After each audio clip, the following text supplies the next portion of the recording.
The following has been brought to you by SJP World Media.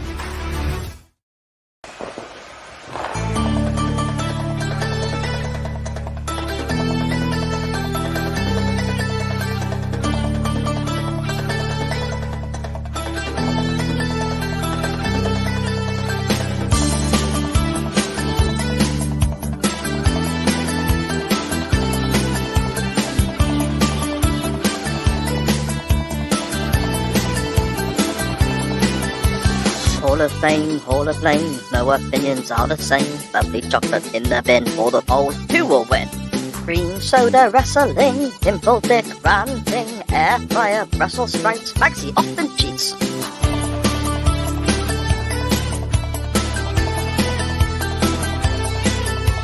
Hey yo, let's start the show. CWF are set to go. Many movies I won't know, such a fiasco. Max v Cy was pretty crap, probably won't go back to that. Max needs to wear a hat, and he sometimes cheats. Hogan is a liar, but Barry Windham is the worst thing.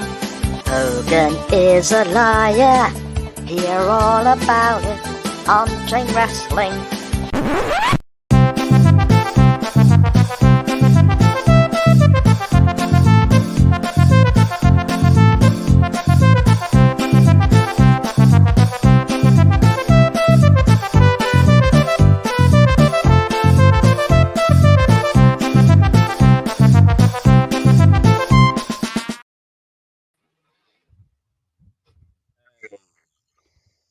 That was incredibly silent.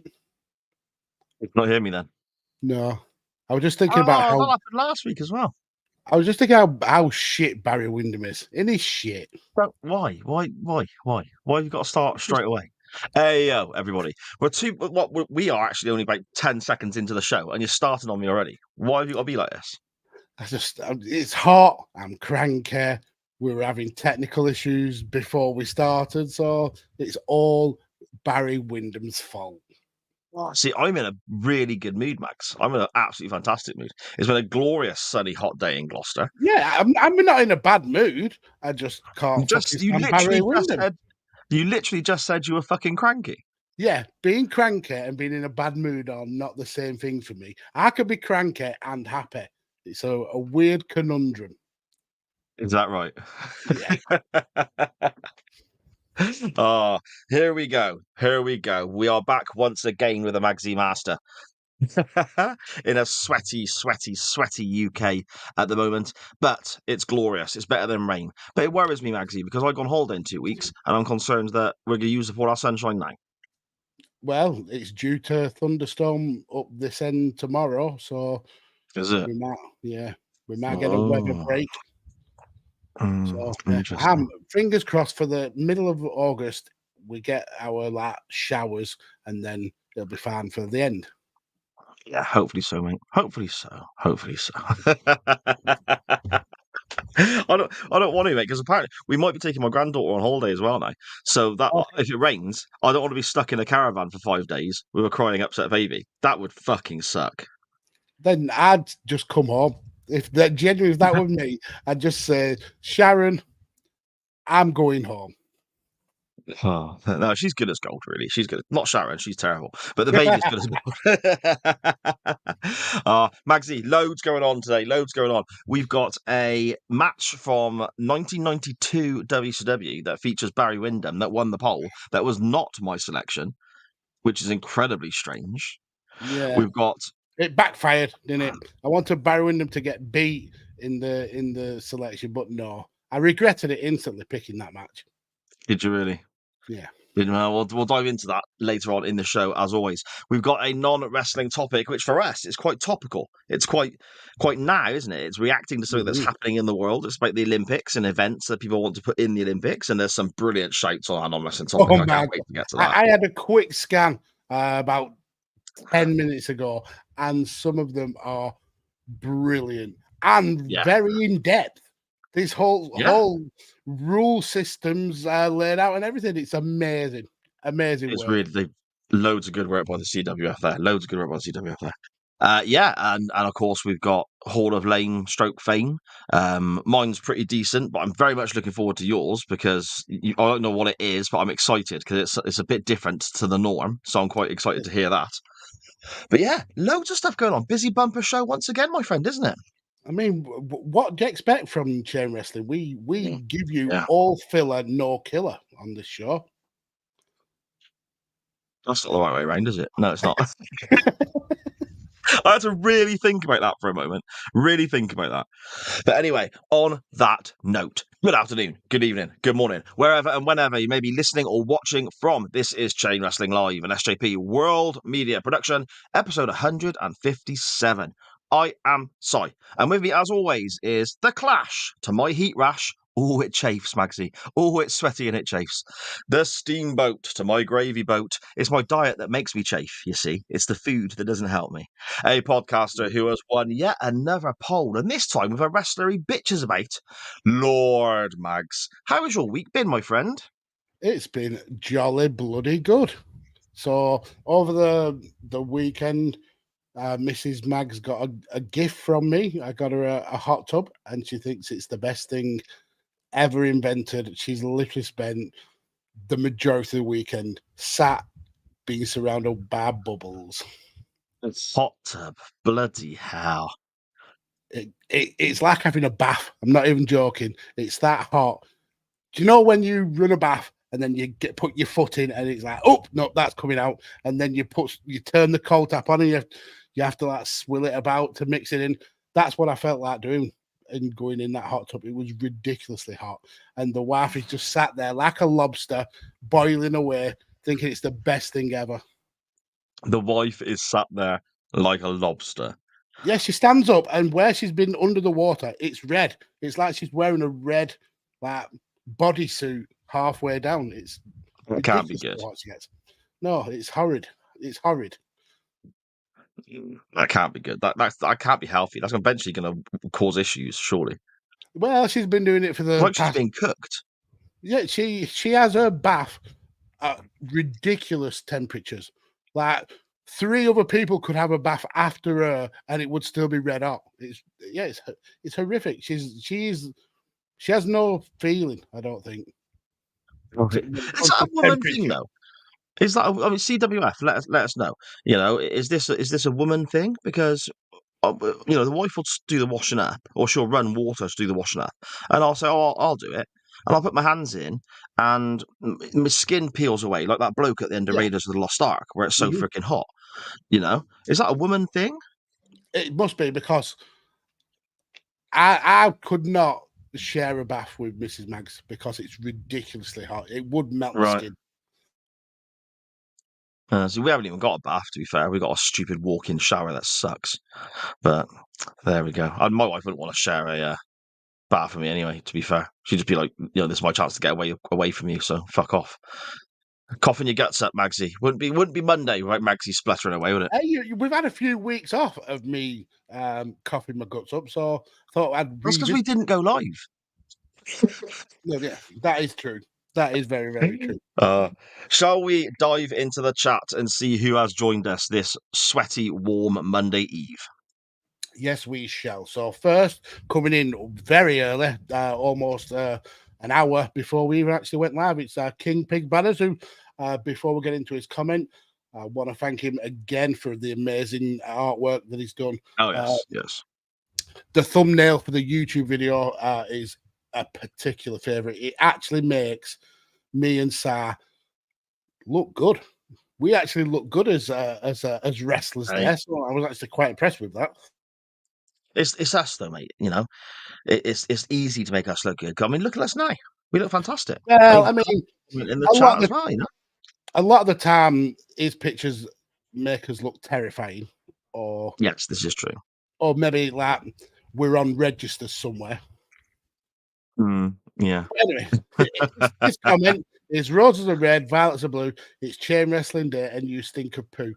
Well, I mean, funnily enough, just before we went recording, I did drop my guts, and it is a bit smelly. So yeah, he's accurate there. Dan Griffin next. So brilliant. I mean, that's too much information, I think, isn't it? I think I've gone a bit too far with that. Maybe a touch. Yeah. So next, Dan Griffin says it'll be as long as soon as he can, but until then, have a great show and chat, please. Cause as much chaos as you can. And King Pig Where Banner are you? straight away. Yeah, exactly, Dan. Where the fuck are you? You know what you What are you doing? What's going exactly. Ignorant, inte. on? King Pig Banner says, as you know, Dan, chaos is our middle name. Badly played video games, and he says, and now we wait. That's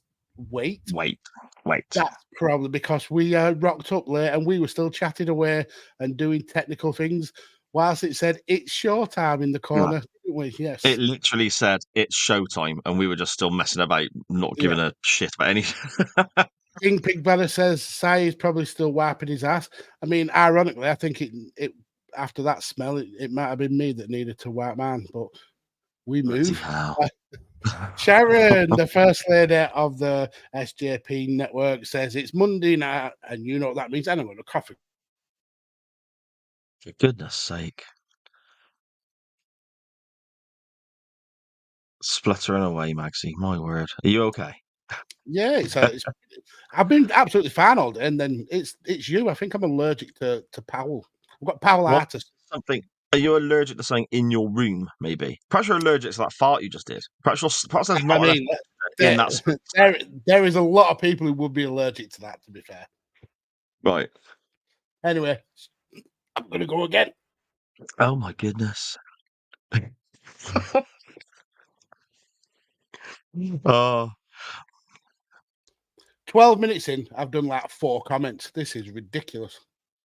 Anyway, I'll power on because I weren't ringing in sick on the day of the show like somebody did. Fuck not off. mentioning any names. Sharon says it's Monday night. You know what that means. Badly played games. I'm assuming this is Matt, and it's because he plays games very, very badly. He says Mags doesn't cheat. He's an honourable lord. Well, honourable is doing a lot of heavy lifting there. Connor with the language, young man, says, hello, you handsome bearded bastards. Hope we are okay today. Well, we're not, Connor. Do you know why? Because I've got a cough that is annoying me, and Sa just doesn't like your face. So there's that. Hang on, where's that come from? Matt says, chafing, it's 8:07 p.m., Sa. I'm going to lose me tea. And he says me as well, proper common, not ma. Yeah. Defcode Dashcam, aka the amazing Steve O. He says, afternoon, gentlemen. And then he tells us that it's Steve O, which is good for the people who didn't know. He says, just popping in to say hi.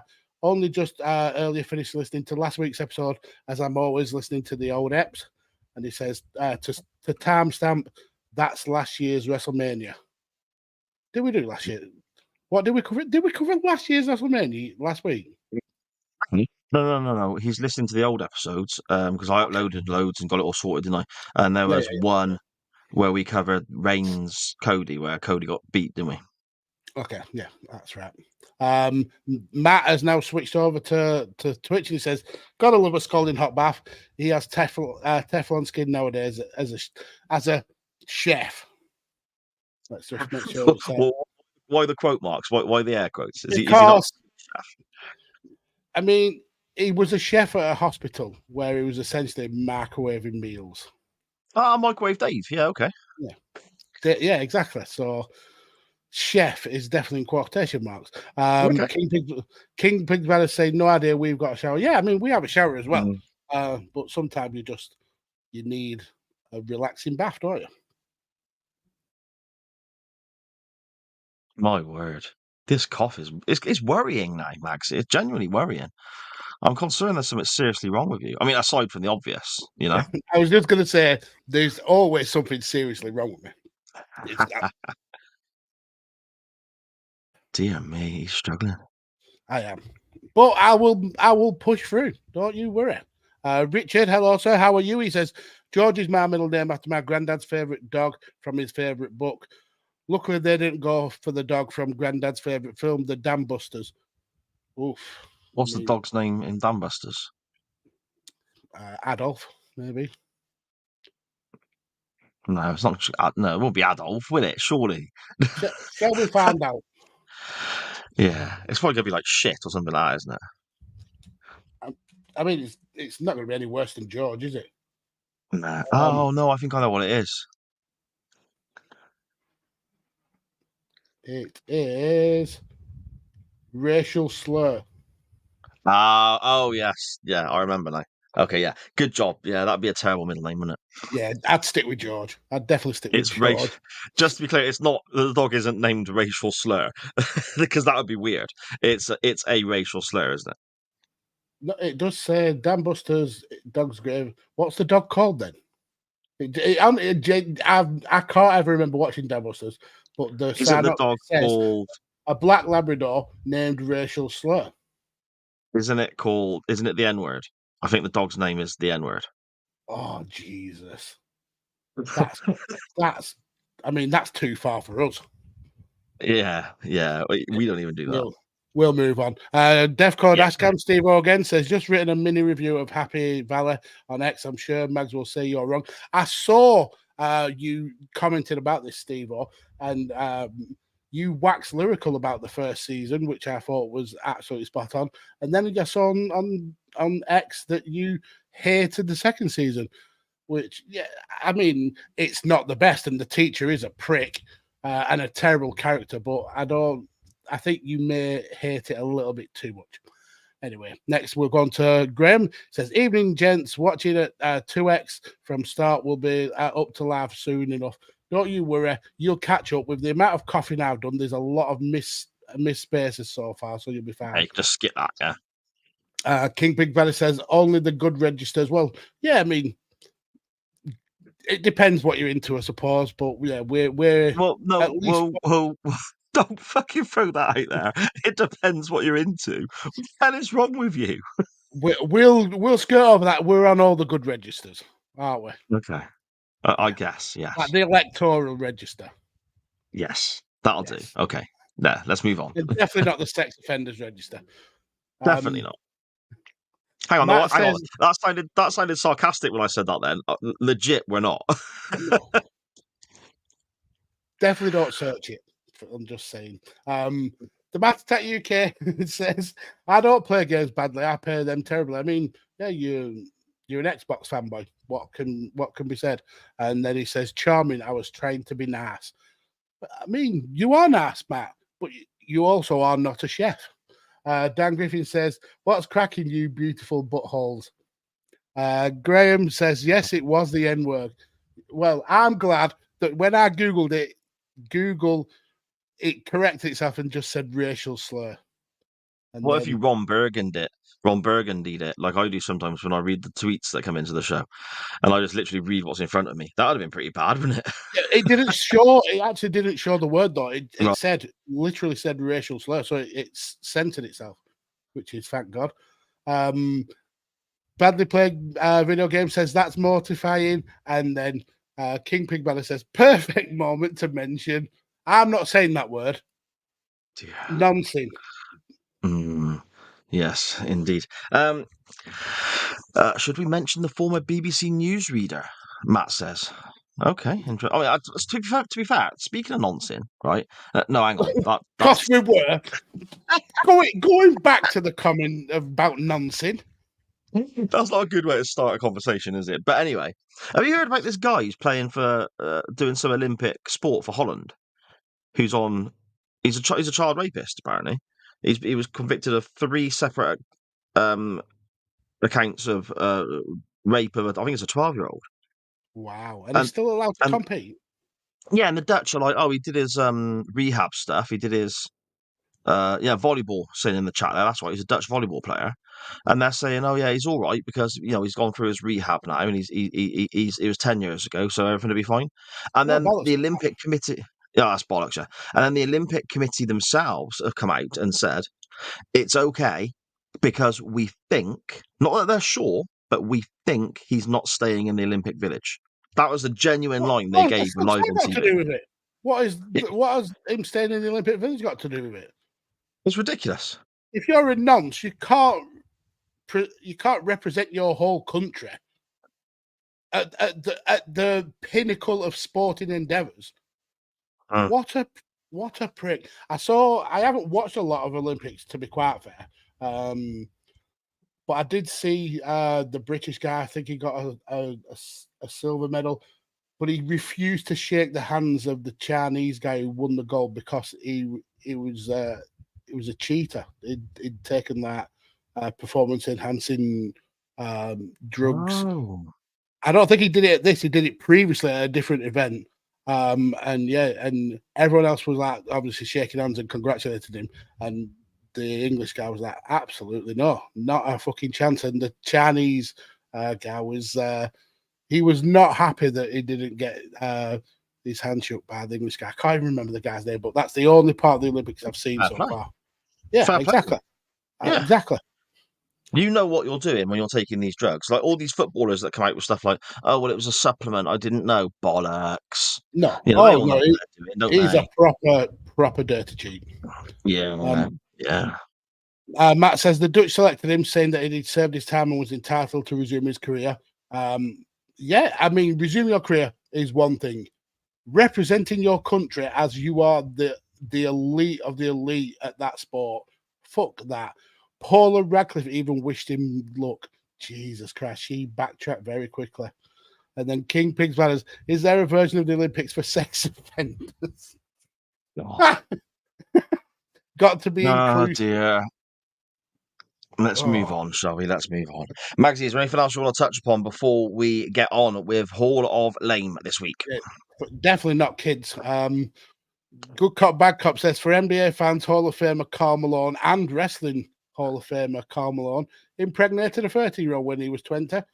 Jesus, these sports stars do like them young, don't they? So we move on from all the nonsense now, because this is, I don't want it to become another show that's running with that theme. There's plenty of other dodgy crap we're going to talk about coming up. Nonsense.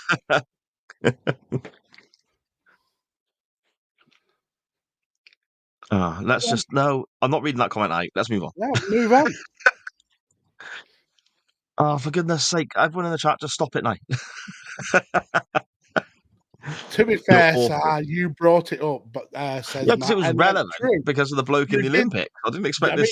I said I didn't expect it. I should have known better, shouldn't I? Yeah, that's right. Okay, all my hands up. Completely my fault. Let's now stop, shall we? This is the best start to an episode we've ever done.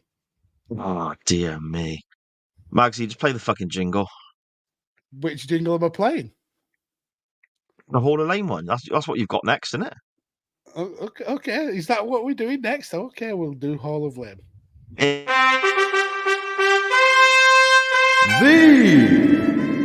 Hall of Lame. Isn't this normally what we go to next? Yeah. That's fine. So why are you questioning? Why are you putting doubts in my mind? I've got it wrong. I'm just trying to make you go mad. Oh, okay. Magsy, what you got for us? Well, this time, as you mentioned earlier in the show, we're going a little bit off kilter. So I've actually got a song for you all to listen to. Oh, yeah. It's about 3 minutes long, and it'll be playing in the background, so you'll still get to look at our lovely faces. So here we go. I don't know how to get it to rewind. How do you do that? Because that's not the beginning. It's definitely not loop track. Oh, anyway, I'll play it from here.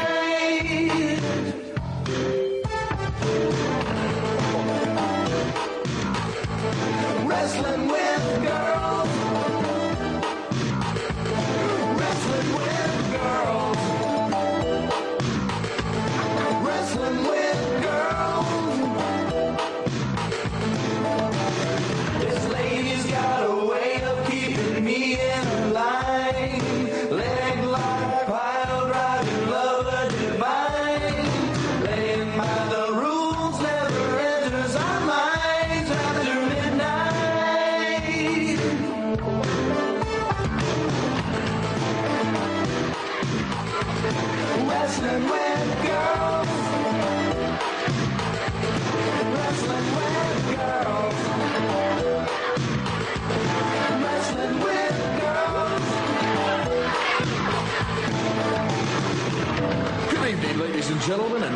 this three-fall, winner-take-all, no-holds-barred Friday night match.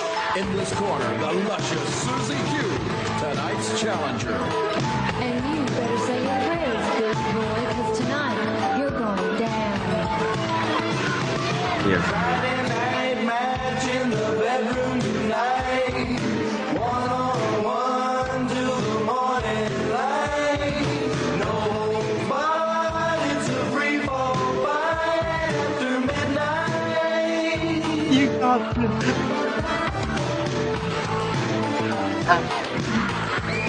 Wrestling with girls. Wrestling with girls. Wrestling with girls. Wrestling with girls. Wrestling with That was a jolly, jolly song. Jolly, is that the word you'd use? Is it jolly? Do you not think it had a nice beat? Obviously wrestling themed. Bit of an issue with it. Now, I have took the liberty to transcribe the lyrics because this is a very rare song. This wasn't released to the mainstream. This was Oh, what a shame. quite hard to get hold of.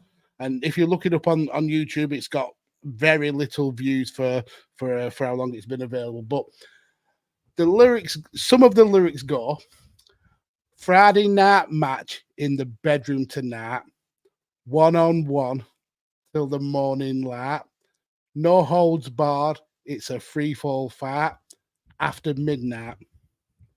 And then it goes into the chorus, which is repeating the line, wrestling with girls quite a lot.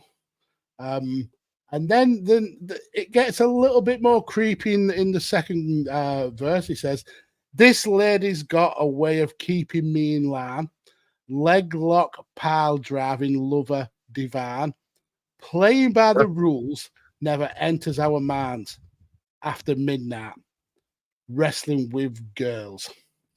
Now, it's a little bit seedy. And then a touch, Mags, yeah. It's leaning that way, isn't it? yeah. And then you see the video. Now, these guys haven't seen the video. You've seen the video.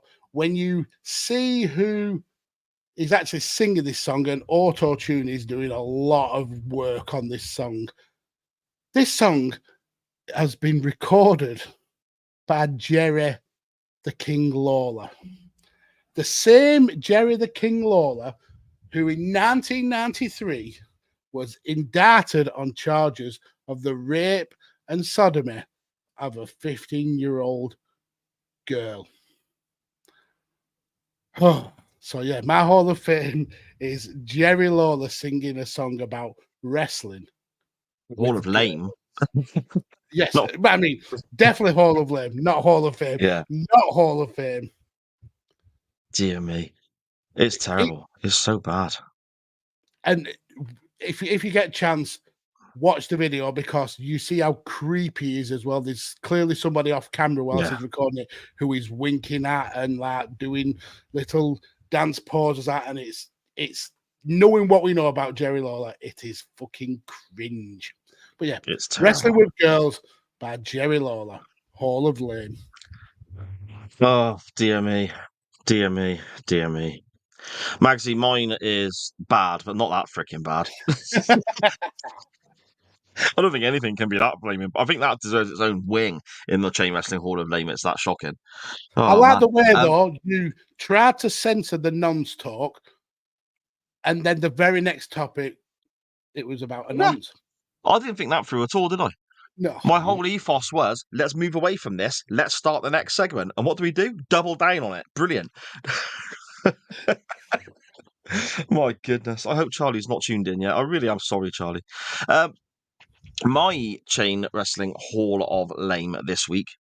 It kind of ties in a little bit, Mags, actually, to a few things that we were talking about on the show in recent weeks about how rules need to be applied for the matches to make sense and the finish to work and all that sort of stuff when we were talking about the FTR wrestling match that we reviewed. Was it last week or the week before?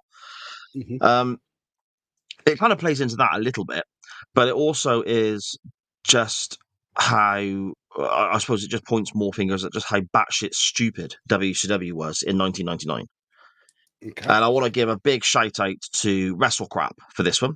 They've I've read stuff up on their site, and they cover it far better than I ever could. So I'm going to borrow some lines from them. And that site is gold, isn't it, Magsy? The person who It's runs that, or people who run that, absolute put so much work into that. Fair play to them. They are absolutely brilliant. The stupidity of this is just ridiculous, and it just keeps digging itself further and further and further into a hole. For Uncensored 99, Ric Flair, who was the president of WCW at the time, decides to give himself a title match against Hulk Hogan. He says that, and I quote here, in the promo where he gives himself a title match, they're going to make like 1985.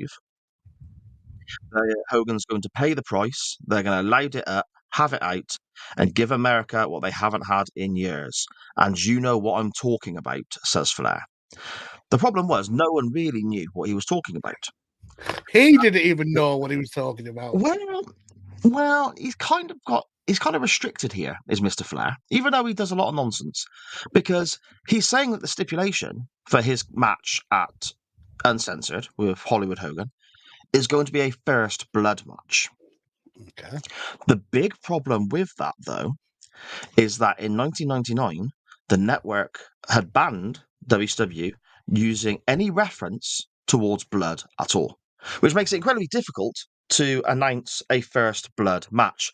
They can't even use the word blood, Max. So eventually we head to the pay-per-view, and the match is taking place in a steel cage with no door to make it that extra little bit edgy, and barbed wire on the top. And the first person to bleed loses. But again, they can't promote this in the TV building up to it because their own network has banned them from talking about it. So that's nonsense in itself. That's worthy of an induction in itself. It's that ridiculous. Of course it is. When we get to the match, now bear in mind, everyone here who's wrestling fans know how a first blood match works, don't they? Of course. First guy to bleed loses. Flair bleeds a lot. Hogan in this era would bleed a lot. There's a good chance there's going to be blood. So, we'll see what happens. Within minutes, Flair is bleeding. Within minutes. Match And I know over. it's been a little... Sorry? Match over then. Flair's Yeah. lost. Oh, yeah. Yeah, exactly. You'd think so, wouldn't you? But no. But oh, no. Oh, Flair is no. bleeding. Flair is bleeding so badly, it's all over the mat. It's all over him. It's all over Hogan. And to make it even worse, when the commentators are blatantly trying to ignore that Flair is bleeding this early in the match, Flair's bled on a camera. So when it goes to a certain camera angle, there's literally spots of blood on the screen. And the commentators are just desperately trying to avoid it. A little bit later on in the match, as this is still going on, Hogan starts bleeding. So you'd think, okay, if the referee has somehow missed what's happened with the Flair one, Hogan's now bleeding. Is that the end of the match? Oh no, dear faithful. Oh no, dear listeners. It carries on. We then get to a point where they start trying to pin each other in a first blood match. The referee doesn't know whether to count or not. Eventually he does, which leads to Flair actually kicking out of the Hogan leg drop at one point. Because Hogan hits the big boot. He hits the big boot on the leg drop, and Flair is down for ages with Hogan over the top of him. And the referee just doesn't know what to do because he's a first blood match for crying out loud, even though they're both pissing blood everywhere. And in the end, he goes down to count, but it's been so long. Flair kicks out at one because he's like, I've been down here for ages. This is nonsense. It just gets worse and worse and worse to the point where we start having rope breaks for submission holds. I think Hogan actually applies the figure four, probably in a terrible way, as he used to, on Ric Flair. Flair gets to the ropes, so Hogan has to break the hold, even though it's a first blood match, no DQs, and so on. Flair gets a weapon, as does Hogan, and they both try and hide these foreign objects from the referee to use them in a cage match, in a first blood match, where they're both bleeding and there's no disqualifications. Eventually, the match is won by pinfall, and it thankfully eventually comes to a close. So that is kind of my entrance into the Hall of Lane. And by the way, the finish happens by Arn Anderson smuggling a weapon into the ring, again with his back to the referee to hide it, in a non-DQ first blood match where both guys have been bleeding for at least 15 minutes. A first blood match, by the way, that they couldn't talk about on television because the word blood is banned. WCW in '99 deserves its own floor in the Hall of Fame. It deserves its own wing, its own museum, the whole shebang. But this particular event and this particular main event contest is my entrance this week into the Chain Wrestling Hall of Fame, the main event from Uncensored '99. It's genuinely ridiculous. It's fucking stupid.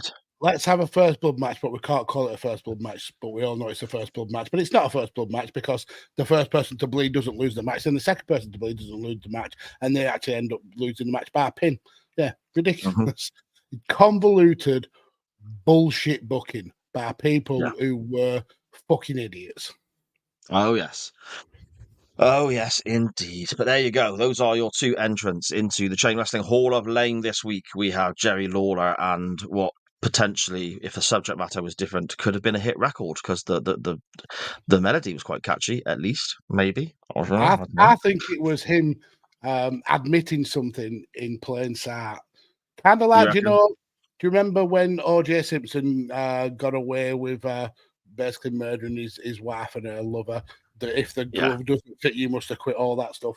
And then he wrote a book saying, I didn't murder them, but if I did, here's how I would have done it. I think this is Jerry Lawler's version of that. I didn't sodomize that child, but if I did, I would have definitely done it this way. Yes, there's that. And at the main event of Uncensored '99, those are your two entrants. Magsy, let's dive into the chat and see what people think of that shower of shit.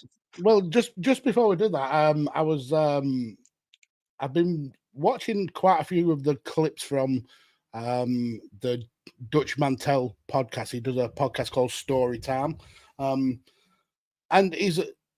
I don't think I think he's one of the most underrated kind of wrestling personalities. The guy's mind for the business is absolutely superb. But one of the clips I saw was he was discussing Ric Flair and how he's quietly left AEW. Did you know? I mean, he was brought in for the Sting's retirement storyline, which absolutely makes sense because they've had this storied career against each other. But he pitched an angle where he turned heel on Sting at the end, basically to put the angle to put Sting's retirement all about him. And he wanted to blade in the angle, and Tony Khan had to tell him under no uncertain terms he was not allowed to blade. So that's why he quietly was released from the company, because he was so adamant that he was going to turn heel and blade against Sting, taking the whole storyline away from Sting. What a cunt. What a cunt Ric Flair is. What a bastard. And the thing is as well, Flair turning on Sting, if that storyline went ahead, you can kind of see it would have made, I'm not saying blade and take it away from Sting, but with a history of Sting, it would have made sense, wouldn't it? Because he's the most gullible wrestler in the world. How many times has he been like, Lex Luger is my best friend, and then the next thing you know, Luger's waffling in with a chair. Him. Yeah. Yeah, and me and Ric Flair are good buddies again. Well, he put you in hospital 6 weeks ago. Yes, but I'm back in the Horseman, and then he gets ran over or something. You know, it's just constant. It's like, wake up, Sting. But for Flair to strong arm his way, I mean, we all suspected it when it was mentioned, when it was, Flair's coming back and he's going to be part of that Sting's retirement. And he's like, is this Flair trying to take some of the glory? Probably. But anyway, I just thought it was interesting that you mentioned him blading, and that came up as well this week. We'll go back to the chat. I'm going to totally gloss over all the mentions of untoward things. Yes, please.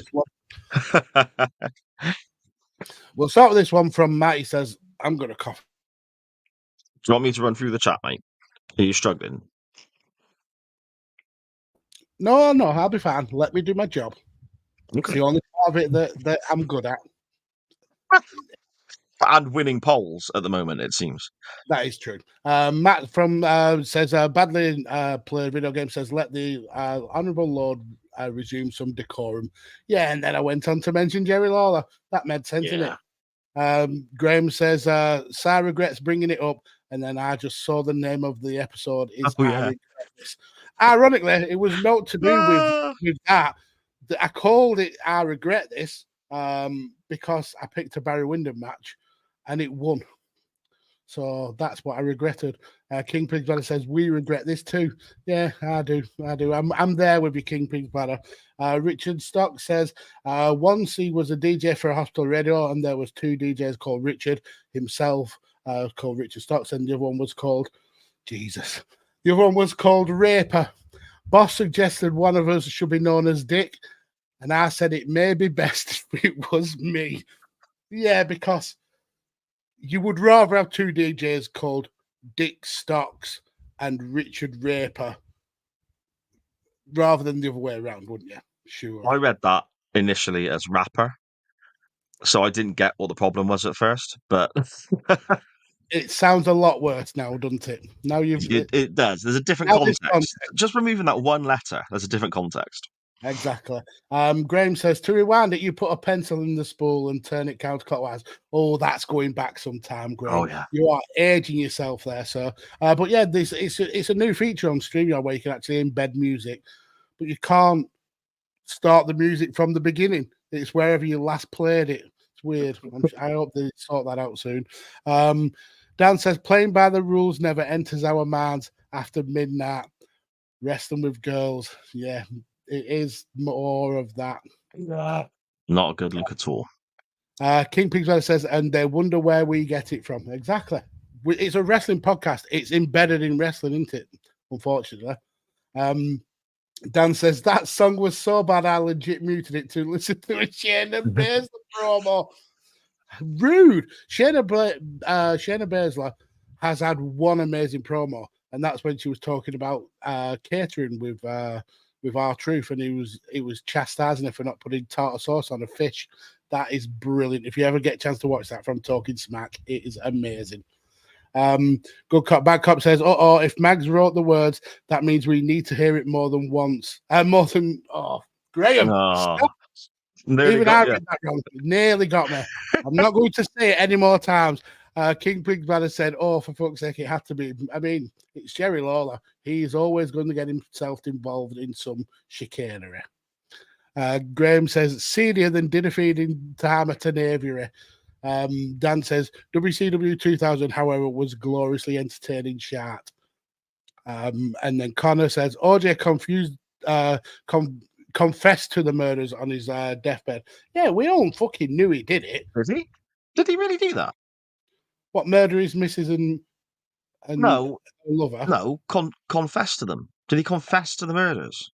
I have no idea, but I'm sure I can Google it. Surely I'd have heard about that if that was the case. Oh, what? Oh, please tell Sam. Please let him know that I did murder my wife. I just got a WhatsApp from OJ and it's like, I bloody knew it, you bastard. I'm on my deathbed. Yeah, I know you've defended me time and time again on chain wrestling.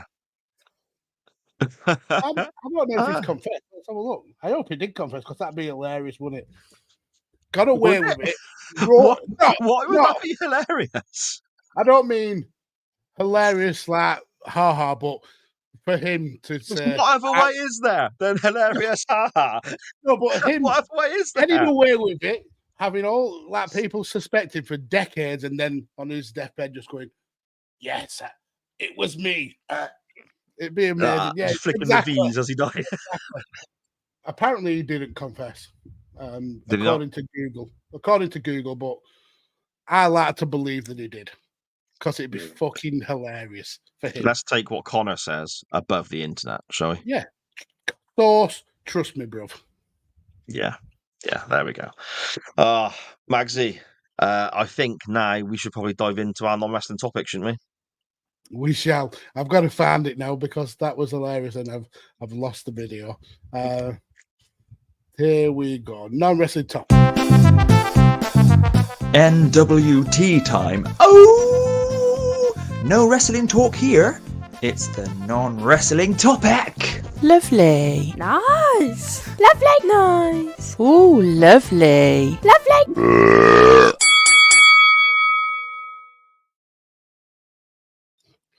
What a bloody good show this has been so far. This has been one of my favourite shows so far. It's just crazy unorganized shit where I just get my hair off. It is. It absolutely is. Our non-wrestling topic this week is based upon the Olympics beginning. And we asked, with the Olympics starting this week, we wanted to know if there's any events or activities you would add, where it could be serious sports, hobbies, daft pastimes, silly suggestions, or something that you might get gold in yourself. And as always, with our non-wrestling topic, Magsy, the sillier the better it goes, isn't it? It was amazing. Yeah, they're ridiculous. You guys are warped, even more than we are. Before we dive into it, the Olympics, Magsy, fan of all that stuff? Do you know, usually I am, but this year, for some reason, I'm just not feeling it, I suppose. I think I've mentioned before on a previous episode a couple of years ago how me and Mrs. Mags really got invested in the British curling team, and we were like making a point to watch every curling match that they were in because Lorraine had never seen it before, and it just absolutely amazed her how throwing a stone and brushing some ass can make the stones curl, and we just got properly invested. But yeah, I don't know whether it's because there's no personalities in this one. There's no like big characters. I've just not been grabbed by the Olympic bug, I suppose. Okay. I'm not too fussed myself, to be honest, mate. It just seems like it's a lot of mucking about with it, isn't there? That opening ceremony goes on for like half a year. And that got a lot of grief, didn't it? About it being like religiously politicized or something like that. I didn't really watch any of it. I saw them on the boats a little bit, and everyone just sort of stands there doing that, don't they? Waving away. And they did a homage to the Last Supper picture, with Jesus and all the disciples all gathered around the table, and a lot of people were not happy with that because one of the guys was a big blue fat guy. Well, he was blue, like a Smurf. It was Smurf blue, yeah. And I think he had like an orange beard and hair. Yeah. Oh, really? I was taking the piss, but he was genuinely blue. Yeah, he had like blue body paint on. Oh, okay. Well, it's as close as saying that Jesus is white. Do you know what I mean? It's the same theory, isn't it? Exactly. Might as well be fucking blue, It's but there we go. No, Jesus isn't blue. Forget I said that. Let's move on. I'm upsetting everyone today, Streaf. I'm not too arsed on it, mate. To be fair, I don't mind a bit of it, but it's the issue I've got is it's a lot of the same thing, isn't it? Each event, I mean, what do you mean? There's different categories. I wouldn't say like dressage and equestrian is the same as the swimming, for example. Well, obviously not, because the horses can't swim, can they? Can horses swim? Can swim, yeah. Of course, horses can swim. Yeah. Perhaps they should do that then. Perhaps they should have horse diving. I'd watch that. Save it until it's your turn at the end. You can put forward horse swimming. My point is, okay, we'll take the diving for example. Horseless at this point in time, though, just people. Okay. They dive into the pool, right? Fair play, looks great, good job, well done. That sounded patronising. No, it's great. I couldn't do it, and then the next person does it, and then the next person does it, and I'm thinking, oh, I've seen it now, but there's another like 3 hours of it. But that's how it works. You can't just say, oh, well, two of you get to have a go, and then Sar's a bit bored, so you two win. No, I get that. It just seems like there's so much of everything. You could whittle it down like qualifying events, but like proper qualifying events. So you just end up with like a couple of blokes, A couple of blokes from all of the countries of all the world. They're the only ones who get to go on it. It'd just be like China, America, Britain, and Russia in every event then. if you didn't let Right, other what's wrong people with have that? a chance. No, they have a chance. They have a chance if they qualify. Just So, not on telly. Faso or whatever. Don't televise Botswana's efforts or anything like that. You're sounding very prejudiced there, sir. I'm not at all. I'm just saying that, to be fair, I reckon that the amount of money that's spent on the Olympic Games, I reckon if you did it like that, you had loads and loads of qualifiers, whittled it down just to the select elite, you could probably get it done in a weekend. You know? You're trying to make it like the Champions League, are you? No. No. I'm just saying it would be. And then you're looking at the proper elite, aren't you? Not like when you see people doing like the 100 meters and there's that one fucker at the back who took like 20 minutes.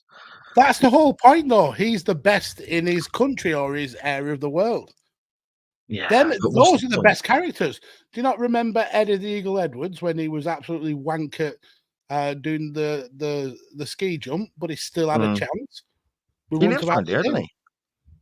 What, in Gloucester? I don't know if it's in Gloucester. He lives around here. He goes to Sharon's mum does like salsa dancing, or well, she'll tell me in the chat exactly what it is, what type of dancing it is like. And Eddie the Eagle Edwards goes to the same dance classes as Sharon's mum. Doesn't he have like glasses like Coke bottle bottoms? Well, yeah, but that doesn't mean he can't dance, you prick. It means everything's magnified. Surely he'd stand on people's feet. The fucker was nearly blind. Okay. Yeah, that's a good point. I didn't think of that. I'm pretty certain that people with glasses can still dance. I think it's not an issue. And this is why this is exactly why my husband pisses me off. Sharon in the chat, yeah. What type of dance is it your mum does, Shaq? That's with Eddie the Eagle Edwards, isn't it? Ciroc, there you go. Ciroc, yeah. He's Yeah, friends with there we Mum are. and Auntie Elaine. So you're there slagging off British hero Eddie Edwards, and if it were up to you, he wouldn't have even been on at the Olympics. And you're like, you've had to go, Eddie. You were shit. You can't qualify. It's just this Russian guy, this Chinese guy, and this American guy. You can fuck off, Eddie. Yeah, you come last. Yeah, let's give you all a bit of an applause. Now piss off. I want to watch the snooker. Is the snooker in the Olympics? No, it's not, and it's ridiculous. That it's... Do you get many Chinese skiers? There's not much snow in China, is there? You brought it up. The Chinese try and take over every single sport, so I'm sure there is some Chinese skiers there. How many mountains with snow do we have here in England? Because where did Eddie train? That's a good point. We got the ski slope in Matson, actually. He trained by us. down the cheese rolling hill. No. That's just like a jump. That's too. We got a ski slope here on Matson Hill, Robbinswood Hill. It's about 10 minutes from the house. So that's where he trained. There's no actual snow though. It's just like So that's where the Chinese will have picked it up. I don't think all the Chinese are in Matson, to be fair. You are there's a nice Chinese in Matson. Olympic racist. An Olympic racist. I mean, I'm like an elite level racist. Olympic level, yeah. Just me and Hitler at the upper echelon of races. Dear me. We better get on with the non-wrestling topic, Max, before I upset more people. Oh dear, we begin. I will read them out in the order they came into us as best I can. And I'm fairly confident, Mags, that I might have done it differently this week to make that work. We'll see. Okay? So we're going to begin with Chris Bellis, at Real Chris Bellis on Twitter. Fail straight. Who have you got first? I've got Connor. Oh, fuck. Okay. So that worked. Chris Bellis, where are you? Chris Bellis is Chris Bellis right near the bottom. Okay, well, I've gone the opposite direction then. So if you go up rather than down, we'll be right, won't we? We'll see if that works in a minute. Yeah. Chris says, the midnight 100 meters desperate beer shit sprint. I feel that Dan Griffin could be the world champion at that. Yeah, well, Dan Griffin did comment, and he says that that's the one where you awkwardly shuffle, knees together, and arse clenched like your anus is holding back the assembled hordes of Genghis Khan. And they say we've competed before, and Dan Griffin says he's a veteran at this point. What interests me is that to get to that point, there must be some kind of limit, proper like work put in during the day, and you have Olympic officials sat around to make sure they're drinking the same amount of ale together and not cheating, because you don't want somebody's bum explosion to be less pressing than the others, because then that'd be cheating, wouldn't it? Yeah, there's so many variables. Has one competitor been drinking cider all day, so it's got a tinge of vinegariness, or has one been on the shorts all day, so he's absolutely paralytic that he's probably going to fall over. Yeah, there's And shit lot of, himself. yeah, exactly. But you'd have to stick to one drink across the board, wouldn't you? It would have to be Olympic strength bitter, I think. Yeah. Or like cloudy cider, the really rough stuff that goes in those big glass barrels that you find at like farms and fetes and stuff. And nobody really knows how strong it is, but you can't see through it. Like moonshiny. Yeah. Yeah, that'd be grim. Because you can't enjoy the drinking. The whole point of it's been testing the extremes of human endeavor. So it's got to be the worst drink. It's got to taste like mud. Got to be one of those beers that someone's got, oh, I've made a beer at home, and you drink it and it's like, oh, fucking hell, what they put in that? It's soil. It's got to be alcoholic soil. You smell, just the smell of it makes you go blind. That kind of vibe. Yeah. Topped up with terps. Yeah. Dan Griffin himself says darts, both in its current form, where skill and dedication yield high scoring and entertainment, and how it used to be when the minimum entry alcohol consumption was 8 points, and it was a miracle they could hit the board. Yeah. So it's covering the current generation of darts, where it is actually incredibly skillful, to the Eric Bristow level, where he was paralytic before he threw one dart. Yeah. So we've got the Jim Bowen era, and then also the Nuke Littler era. Yeah, be interesting. Connor knows footy on Twitter. He says time planning used to be an official Olympic sport throughout the 1920s and 30s. It did. Did it? That's fucking ridiculous. There used to be an Olympic medal for creative writing and poetry. Okay, that I can understand, but time planning. I mean, Britain won 3 golds at town planning, so I'm happy for it to be. Yeah, in that case, then, yeah, let's bring it back. Although the Germans did win 7. Of course they fucking did. Just because my curiosity, Connor says, is at an all-time high, I would like to see how an event would play out today. They also had sculpting, painting, and architecture. Yeah. Yeah, okay. Oh, back in the nowadays, there were ridiculous gold medals dished out for all sorts of things, all sorts of pastimes that people had. Yeah. Nowadays, you could just knock out an old version of Sim City, couldn't you, and just get people to sit and play that. And whoever does the best on Sim City would win the architecture one, or the street, the town planner. Stream that live on Twitch, City Skylines. Yeah, absolutely. It get millions of views. Yeah, that's the way forward, mate. We should start doing that. Connor continues. I would like to see full contact American football added to the games. Just so you can win it. Just so you can win, Yeah, Don't you exactly. call yourselves world champions now and only American teams are in it? Well, they have the World Series, and then there's like one Japanese team can go in it, one Canadian team, and then every American team that there's ever been. Yeah, it's bullshit. America. Yeah. America. Is it just because I'm an American and that's our sport? Oh, there you go. Backs up what we were saying. Yeah, exactly. Flag football will be introduced in the 2028 games in LA, but it's no fun to watch if you can't see grown men hit each other. What the fuck's flag football? That's like we spoke the other week about the wheelchair rugby, and they've got those tags on them, and if they pull the tag off, that's a tackle. Oh, okay. So yeah, it's so like that tag, American you football, just got to make contact with them. Okay. Yeah, if you rip a flag off the person, then yeah, I think that's what it is. Anyway, I could be completely wrong, but I think that's what it is. Somebody in the chat let us know. It sounds like a version of American football that you'd play in like school, so you didn't hurt each other. Yeah, that sounds about right. And that's going to be the Olympic sport. Yeah. Yeah, like touch rugby. Okay. Moving on. Moving on. Matt Butler at Trey Butler on Twitter. He says, competitive eating should be a sport. Oh, yes. Though it needs to be the cuisine of the home country. I'd love to see the greatest gannets in the land have a competition trough off. As the French would say, le bon vi pomf. No idea what that means. Le bon means good. I have no idea. I mean, what would be the cuisine in France or snails? I don't know. They like frogs, legs, and garlic, don't they? Yeah. The French are weird, aren't they? Let's be honest. I'd pass on that. If I'd want to know where the Olympics were being held before I thought I'm going to start training for this. Next time it's in LA. So just burgers.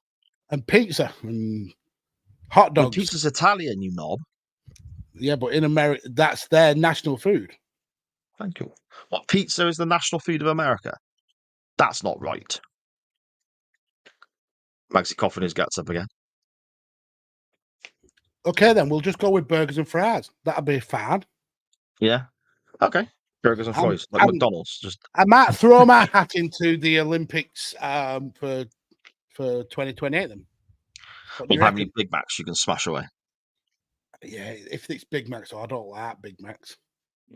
If it was cheeseburgers, you know, like the 99p cheeseburgers, which are now been put up to £1.30, by the way, which is fucking scandalous. But those, just the ordinary 99p cheeseburger, I reckon I could wallop a load of them, you know. Yeah, I mean, quantity you could, but the meat in McDonald's burgers is so grim. Yes. No. Yeah. So. Yeah, but you'd want something you could eat loads of, though, to win, wouldn't you? Yeah, hot dogs.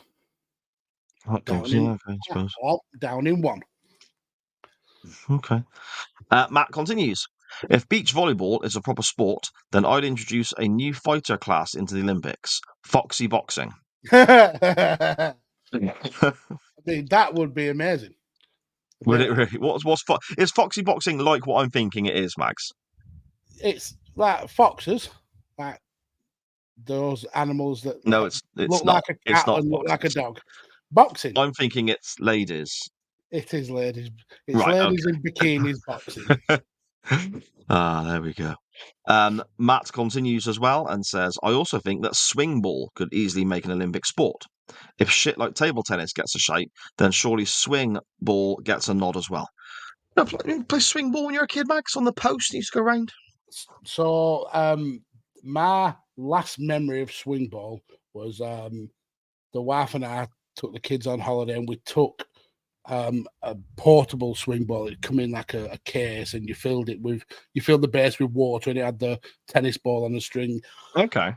And Mrs. Maggs got ultra competitive at it. I mean, it's meant to be a friendly game, but after a few adult beverages, she got very, very aggressive. And I wouldn't play swing ball with her again. She would win the Olympic medal for it because she gets angry at swing ball. Fantastic. Yeah. So we'd be guaranteed at least one medal if swing ball made it as an Olympic sport. Cam Griffin 92, he says tiddlywinks. Just to hear the commentators saying tiddlywinks all the time. I mean, it's childish, but it's hilarious. Can you imagine them doing it in when it comes to an important point and they go into like really quiet, muted tones like, and here's the Chinese competitor, and there it is. That's the tiddlywink, and they've gone and got the gold medal. What is it with you and the Chinese tonight? Because they're going to dominate every sport. They're going to dominate the tiddlywinks, are they? I mean, they would. They would definitely dominate the tiddlywinks. Okay. We have a bit more here from Matt Butler. He says, Mrs. Wife loves the dressage, and while horse dancing isn't everyone's cup of tea, I think the sport has limited itself. I'm proposing we open the sport up to any ridden animal. I was just reading ahead then. I think this is a brilliant call. This is a great shout. Who knows? With the right choreography, elephants, bulls, and bears could bust out some incredible moves. See, that is. And it links back to your issue with the diving, where you've seen people do pretty much the same thing over and again. But if you notice with the scoring, you get marks for difficulty. So if you do a piss easy dive, like a cannonball or whatever, you're going to get less points than if you do loads of twists, aren't you? If you do dressage on, like, say, a Labrador, you shouldn't get as much points as if you've done it on, like, a giraffe, because they're bigger, heavier animals. If you can get a giraffe to jump over a fence, you should get more points than if you So get the difficulty level. Yeah. The more difficult the animal, the more points you just start on automatically. Well, you get a multiplier. So if you jump a fence with a horse, you might get 2 times the points. If you jump the fence on the back of a tiger, you should get 10 times the points. What about a particularly aggressive badger or something like that? I mean, it's the size, though. If it was a honey badger, all bets are off. You should get as many points as you should. But yeah, what if you had 2 badgers and then had 1 on each foot? Like badger skates? Yeah, just gaffer taped on. Like that, riding 2 badgers like that. That'd be brilliant. You should They're nasty little automatically win. pricks, badgers. Oh, They're yeah, nasty no, little pricks, mine badgers, yeah. all badgers are pricks. All badgers are pricks. Apart from Bodger and Badger, who ate mashed Yeah. potato. Yeah, but he's dead now, isn't he? What, Badger? They only have a short lifespan, don't they? Bodger's Well, yeah, but Bodger's dead, isn't he? Yeah, we said about it on the show before, haven't we? Was it Simon Bodger, his name? I vaguely remember. I'm going to check that because I think, Bodger's dead. And in my mind, if Bodger's dead, then Badger's got to be dead. Yeah, because they don't. Yeah, he died. He's been dead ages. Oh well, never mind. Poor Bodger. So no, we'll take Badgers out of it due to respecting Bodger and Badger. So no Badgers in the Olympics now. That's done with. Badgers, yeah. As a mark of respect to the mashed potato king that is. What you could do is get some big rats and maybe paint a white line down the middle of them as homage. Okay. Yeah, or a raccoon. It feels like we're getting back onto racist terms again. Okay, let's move on. Ja at Yalmorite on Twitter, he says, bring back the idea of the TV show, The Indoor League. Used pub games all as Olympic events. Same concept as the TV show. Competitors play out events in local pubs in the city of the Olympics with a pub crowd supping their ales. I've never seen that show. I've never seen it. I've never even. That might be just a Wolverhampton thing. You reckon? Yeah. Yeah. Okay. I'll buy on that. Sounds like a good idea, though. Anytime you can go and get pissed and watch people making fools of themselves, it's win-win. Yeah. Yeah, signed. Graham at MGB Graham on Twitter, he says, and you were waiting for this one, Magsy, weren't you? I mean, just for context, when I pitched this as the topic, I mentioned to you that this would get brought up. Mm-hmm. I knew it would. Yes, indeed. Well, it has to be said, Graham says, disc golf. They have already been accepted into the 2025 World Games, which is the trial for the events to be included in the next Olympics. So surely it's just a matter of time anyway. I'm sure chain wrestling can support a game where banging chains is the aim. I like that little rhyme he did there. No, I mean, the rhyme is good. The fact that he's trying to pitch lobbing an aerobie into a fucking basket as an Olympic sport. No, Graham, we will not support the abomination that is disc golf. You speak for yourself, mate. I'd watch a bit. I'd watch a bit of that. I'd watch more disc golf, I reckon, than blokes just jumping in a paddling pool. You know? I'd find that more interesting.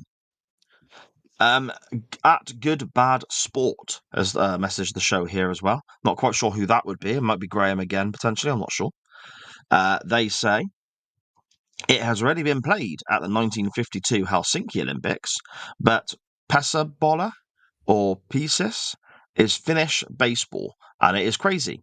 The first game with an English commentary is taking place on August the 4th on YouTube to reach out to the increasing number of English-speaking fans.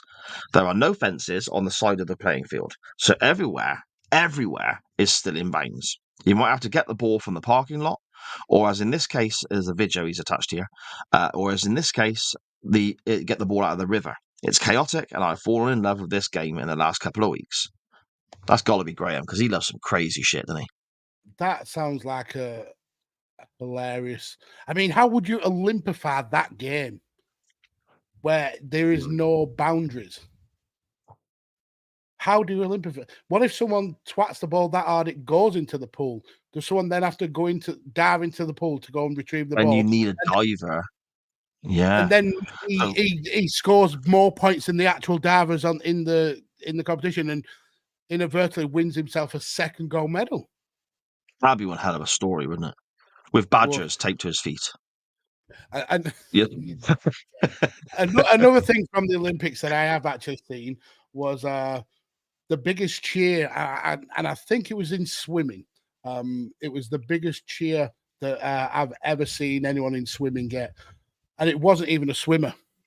So a guy I saw was basically a normal guy, had a dad bod, a bit of a beer belly, wearing the most flamboyant swimming trunks known to man, very, very multicolored. And he dived into the pool from the side. There was no event going on. It was just this random bloke to retrieve somebody's swimming cap that had come off during a race. And he got a massive cheer for doing that. It was amazing. Okay. I don't know what the event was that someone lost the swimming cap, but that was just an amazing cheer. They loved him. Brilliant stuff. Rob at UTT Rob on Twitter, he says they need to add the full range of primary school sports day games, such as egg and spoon race, sack race, and a relay with the athlete and one of their parents. There are currently people, or one of the athlete's kids.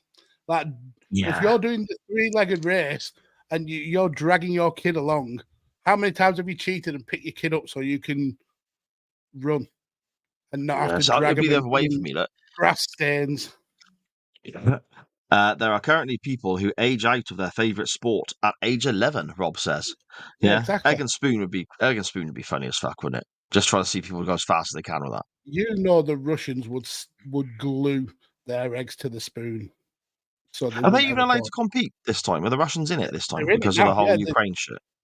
There's a lot of kickoffs about the Russians being still involved. Because they were kicked out of the football and that, weren't they? Yeah. But the Olympics, obviously, as you said about the Dutch, the International Olympic Committee clearly don't give a shit about stuff like that. No. I know there was a lot of backlash about Israel as well being allowed to compete. Yeah, okay. At Elite FPL _Stevo is up next. Stevo, of course, here. He says, my immediate reaction to what you could get gold in, the most press-ups in a minute. Okay. As it stands one for me. I don't even think I could do that. As it stands right now, I can do 2 press-ups a second. Wow, okay. That's ridiculous. Hang on. But I used to be able to do 3, sometimes 4 in a second during my prison-style training days several years back. That's ridiculous. What, fully up and back down again? That sounds. I don't know why I did that. I don't know why I did that on the camera then, because everyone knows what a press-up is. I don't know why I felt I had to demonstrate that, but there we go.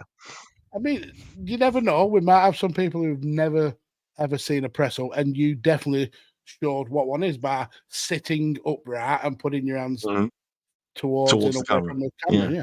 Because that's what a press-up I've never been good at press-ups. Even when I was fit and training for the football and all that sort of stuff, and I was trim, not the horrible sweaty fat bastard you see before, you know. I could never do press-ups, sit-ups, squats, all that sort of stuff. No problem at all. I could never do a press-up.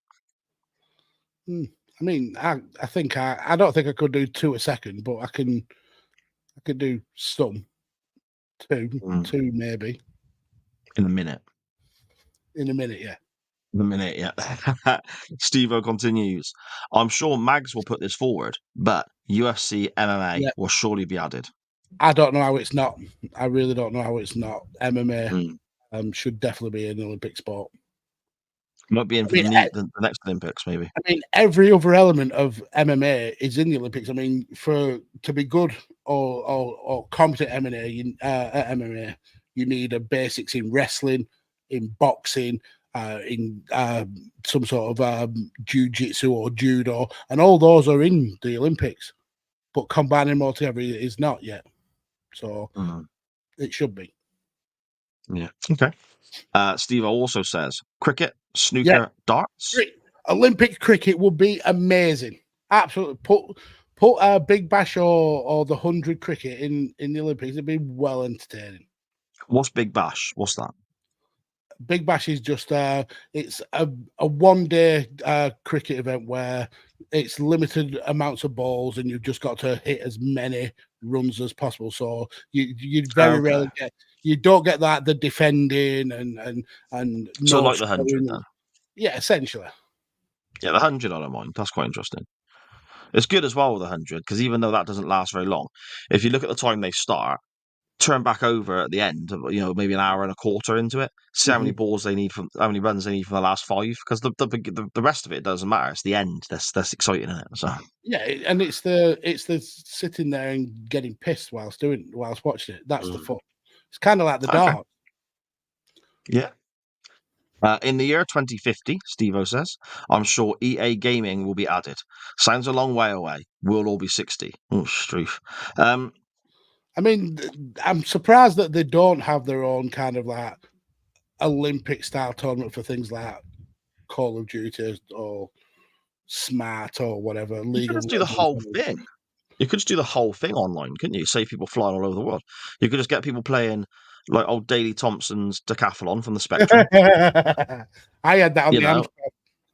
Yeah, and you had to just go bang, bang, bang, bang, bang between the buttons to make him run fast, didn't you? Yeah, it was amazing. Yeah, just do that. Yeah, exactly. I agree. Get everybody playing Daley Thompson decathlon. That'd be amazing. Steve-O continues. Another thing I'd probably win gold in. Most little brownie bites you can eat in 3 minutes. If anyone listening hasn't tried, he says, if anyone listening hasn't tried, they're phenomenal, especially if you put them in the fridge. We'll have to give that a go. The little brownie bites that the missus gets from, where'd you get them from? Morrison's, maybe? Asda, maybe? They're banging. But I imagine Steve-O, the fact that he specifically said little brownie bites, he's done his research and he's tried all the variables. I mean, he knows what he's talking about. Being a former retail employee, he knows the best ones to go for. So I'm gonna try and remember to get some of them and taste test them. Yeah. I wonder how many he can eat. Steve-O, tell us, man. I know you're not listening right this second, but when you hear this episode back, tweet the show. How many can you eat in 3 minutes? I'm intrigued.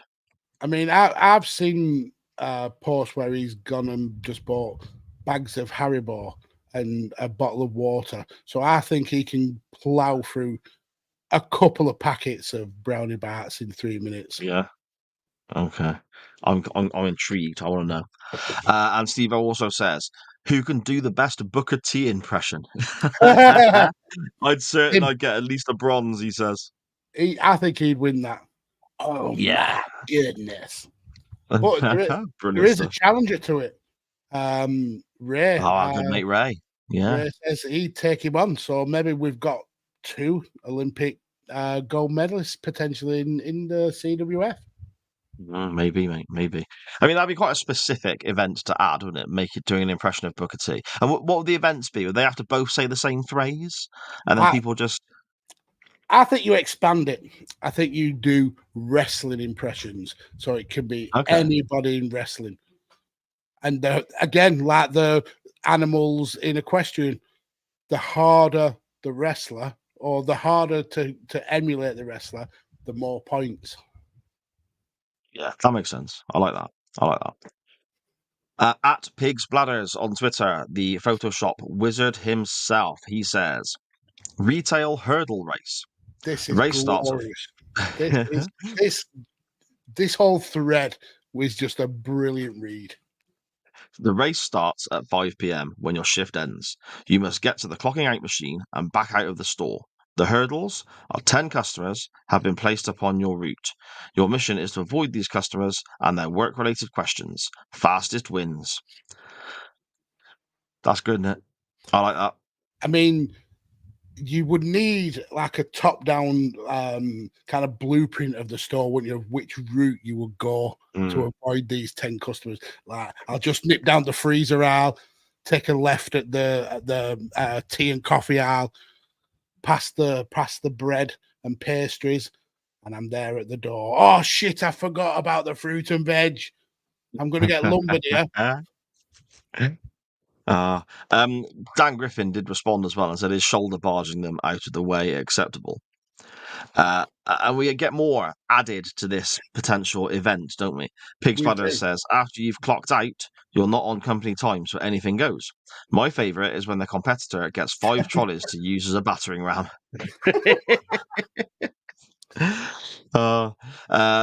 Getting to the clock out machine is the first leg. Second leg is to make it physically outside the store. Exit is the finish line.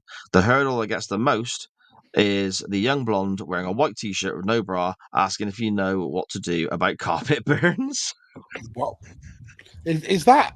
Again, we can link back to the questions, and the harder the hurdle that you can get past, the more points you get. I mean, sneaking your way past a granny who's asking how much a tin of mushy peas is going to be like less points than, like you said, getting past a young blonde wearing a white t-shirt with no bra. I mean, that I wouldn't even be bothered about whether she was talking about carpet burns or not. She would be difficult to get past. So if you can beat her, you deserve to be at least in the running for a medal. There we go, mate. There we go. We have one here at Magsy from Millwall Chris, but he sent it via direct message, so I'll just read this out from what I have here. Chris says, Olympic events I'd like to see. A Running Man type event based on the 1987 film, where pedos, perverts, and other general cunts. Why are you bringing him up again? Why are you? It's you. I'm just reading what he said. I'm just reading what he said. Oh, you've broken my stride now. Where was I? Oh, yeah. Pedos, perverts, and general cunts, and Dave Meltzer are hunted down and killed.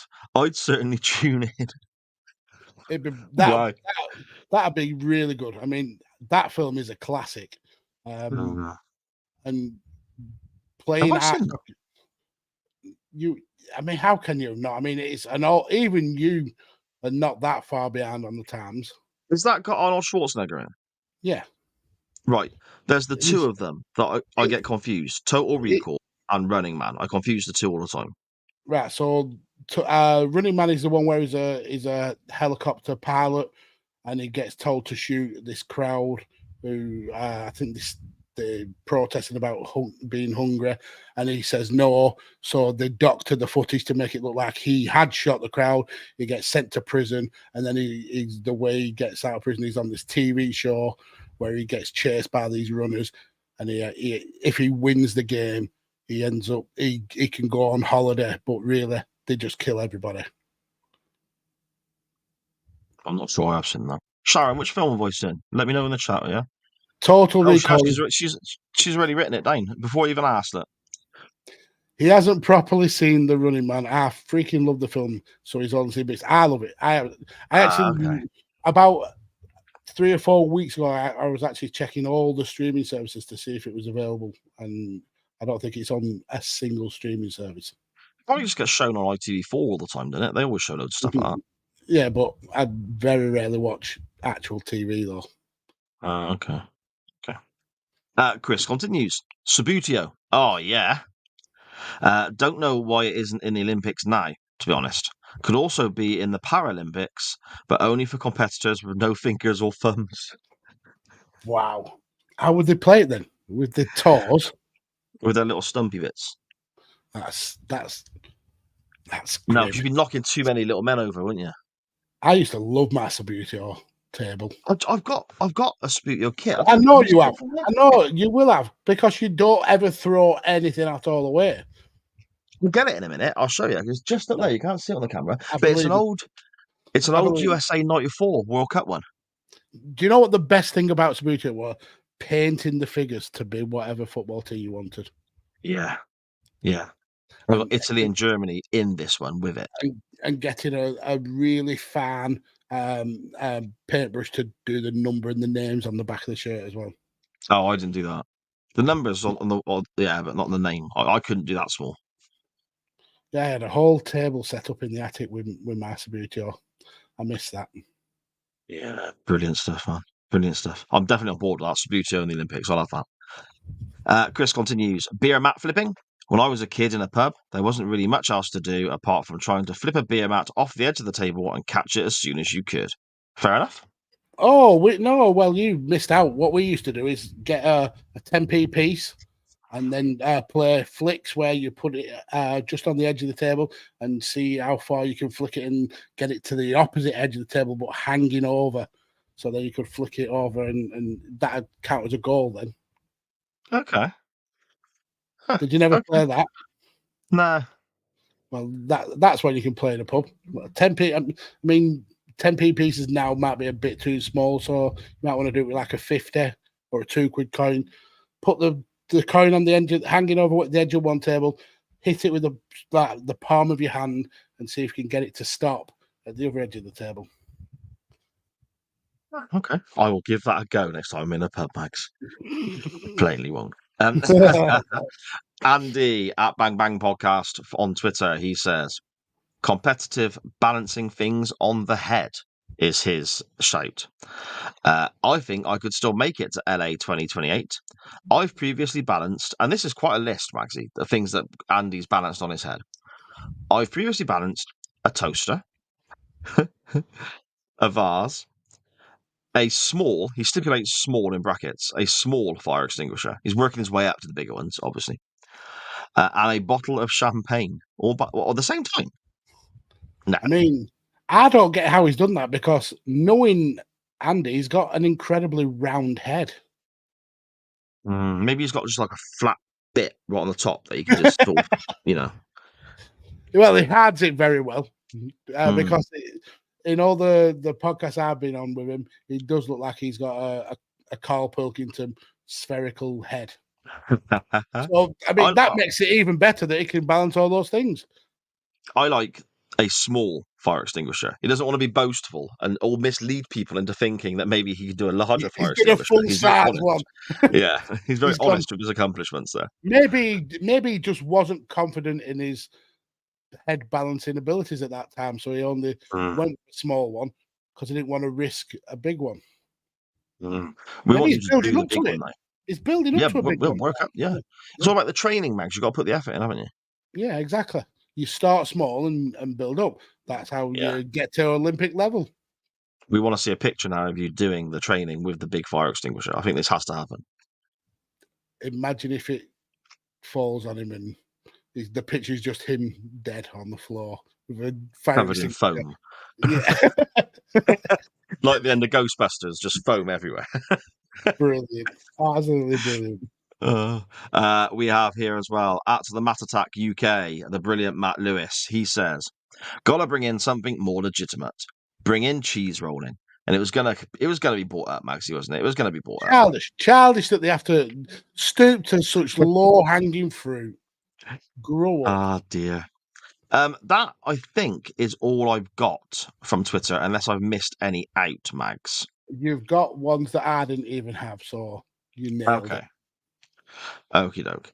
We do have a tweet here. Let's come in live on the show from Good Cop, Bad Cop, saying about all the medals that China has won in the Winter Olympics. And there's a fucking lot. I'm just going to say there you are, being slightly racist, saying, how can the Chinese be good at the Winter Olympics and you're being proved wrong? Yeah. Stop being casually racist. Fair, I didn't say how can the Chinese. Oh, for goodness sake! Oh, Andy's here. He says in the chat there. Look, I've just tuned in. Good timing. Just as we're talking about. Have you got a little flat spot on your head that you use to balance things, or are you just completely like domed? And when are you going to attempt a full-sized? Fire extinguisher? We are massively impressed of how you can balance these things on your incredibly round head. You have actually missed one off Twitter, and I think it's probably the most important one. The depth that this guy goes into with his answers is just a sight to behold. Jimmy Evans, yes. Jimmy Evans for real. No messing about. He just put a picture of a gold, an emoji of a gold medal up. Jimmy never changed, sir. Never changed, mate. Brilliant stuff. Magsy, what about you? Well, I'm going to answer this first for Andy from Bang Bang because he's missed some of the show. So Sa was being racist because I wasn't being racist. At the beginning, we were talking about how good it was that somebody like Eddie Edwards can make it to the Olympics, where Sa just wanted the elite of the elite to be involved. Just a few of the people, the English, the Americans, the Russians, and the Chinese. You said when people do some diving, it's fun for the first few, and then it's shit because they're all doing the same thing, which means only the best few can have a go. I don't care where they come from. I'm not saying that I'm not saying the Olympics should only be the British, the Chinese, and the Americans, or whatever you listed, and then fuck all the African countries or whatever. I'm not saying that. I don't care. I don't Somebody care. clip that where Sa just said, "Fuck all the African countries." Don't take that out of context, please. I'm just saying that.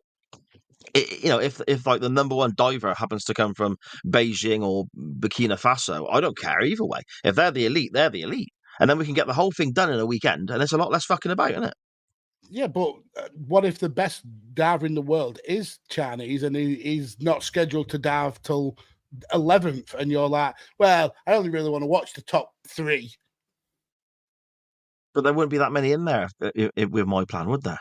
Yeah, because nobody get a go. Basically, your plan is you have to qualify where nobody else is watching, and then if you're good enough, we see the best 2 people at it. You want to be Champions League, and it's not Champions League. You don't want to watch fucking San Marino in the World Cup, do you? What would be the point in that? It's the same sort of thing. People from San Marino might want to watch San Marino in the World Cup, though. Oh, there's only like fucking 8 of them. They don't matter. It doesn't matter. Anyway, we'll get to the point where Sa was being racist. Sa basically said that Eddie the Eagle Edwards, not Eddie Edwards from TNA, should not have really been allowed to enter the Olympics because he was crap and he was at the back. So I made a comment about, it should just be the Russians, the Americans, the Chinese. And Sa, trying to be clever, trying to be witty, went, are the Chinese even any good at Winter Olympics? And Graham proved him wrong because they've won shitloads of Winter Olympics. So that's what Sa was just showing his casual racism, and he got called out on it. So it wasn't Eddie Edwards from TNA, it was Eddie the Eagle Edwards from Gloucester. And he also says, when are the Gloucestershire games? They've had them. Some guy won it by Bank holiday and May. Yeah. Bank holiday and May Day, isn't it? It is. So there we go. Go on then, Maxie. What have you got for us? What have you got? What have you got? A lot of mine have been brought up. Cricket should definitely be in there. Snooker, I think, should be in there. Dart should be in there. Tutting should be in there. Queuing up should be in there. Complaining to the manager, I think that should be in there. Effing and jeffing should be in there. The most creative name calling, that should be in there. And just general mourning, like being a whingy arse, that should be an Olympic sport, because then I'd get so many Olympic medals. It's unreal. Yeah, fair enough. Literally all of mine have been said as well, mate. All of mine have been said as well. Snooker, I thought as well. I mean, it's Paul isn't in it, is it? Do you know? I don't know. I don't think it is. No. But that's another sport where you need to get more pissed up, wouldn't you? You're better at pool when you're pissed. So just straightforward drinking. That could work. Yeah. Just a line of shots in front of you, and you just keep going, and you just keep going, and you just keep going. No, shots is easy because you can neck a load of them before you get to the point that your brain knows you've got alcohol in something. It's got to be pints or what are them big things called flagons, where it's got a bulb at the bottom. The yard of ale sort of thing. The yard, yeah. Yeah. You've got to drink them without spilling a drop. Oh, they're hard, mate. Have you ever done one of them? Andy's got a good one. Yeah, you wear that beer. You absolutely wear it. It's the glugging when you get over a certain point that just ruins it. Yeah. Andy says porn. Porn would be a good Olympic sport. I actually think he thinks that I said porn, but because his next comment down says pool. So yeah, that was just my. Either way, porn probably could be a good idea for an Olympic sport. You think about stuff like we spoke about with the creative writing and so on. It's all about creativity and imagination and so on. That would apply to something like porn. Could apply to pro wrestling. The winner of the gold would be called Top Shagger, wouldn't they? Oh, there you go. We're going to scan through the chat before we disappear. Well, disappear. We've still got wrestling to talk about, sadly. No, we'll bag that off for this week. We'll start here. Sharon says, because there's shitloads, and I don't fancy scrolling for 10 minutes. Sharon says she loves the Olympics and that she's watching it right now. Graham says the best diving of all time is still Peter Kay for John Smith. So those John Smith adverts, they were great, weren't they? I catch myself watching them. Like there's a YouTube kind of compilation videos of it, and I'll watch them every now and again, and they're still brilliant. The one where he basically kicks his mum out of her own house so he could put a pool table in the bedroom. The kids are scared of your mustache. Yeah, that's absolutely. Or the one where he's having a meal and his kid's like, "Oh, I'm scared of monsters under bed," and he said, "It's not that what you want to be scared of. It's burglars coming through the window." Amazing comedy. Richard says, "Trying to beat all the old folk into a new till opening in Alder. I'm always a runner-up." Yeah, old fuckers in shopping centres are twats. They are so quick at getting to a new till. It's unreal. They will budge your trolley straight out the way. And this is exactly why my husband pisses me off. I mean, just breathing. I think it's just breathing, Sharon. It's just something else to add to the list. Yeah. Graham says they do have qualifying rounds in the Olympics. Exactly. They do have them. Just have more of them so you can cut it down a bit.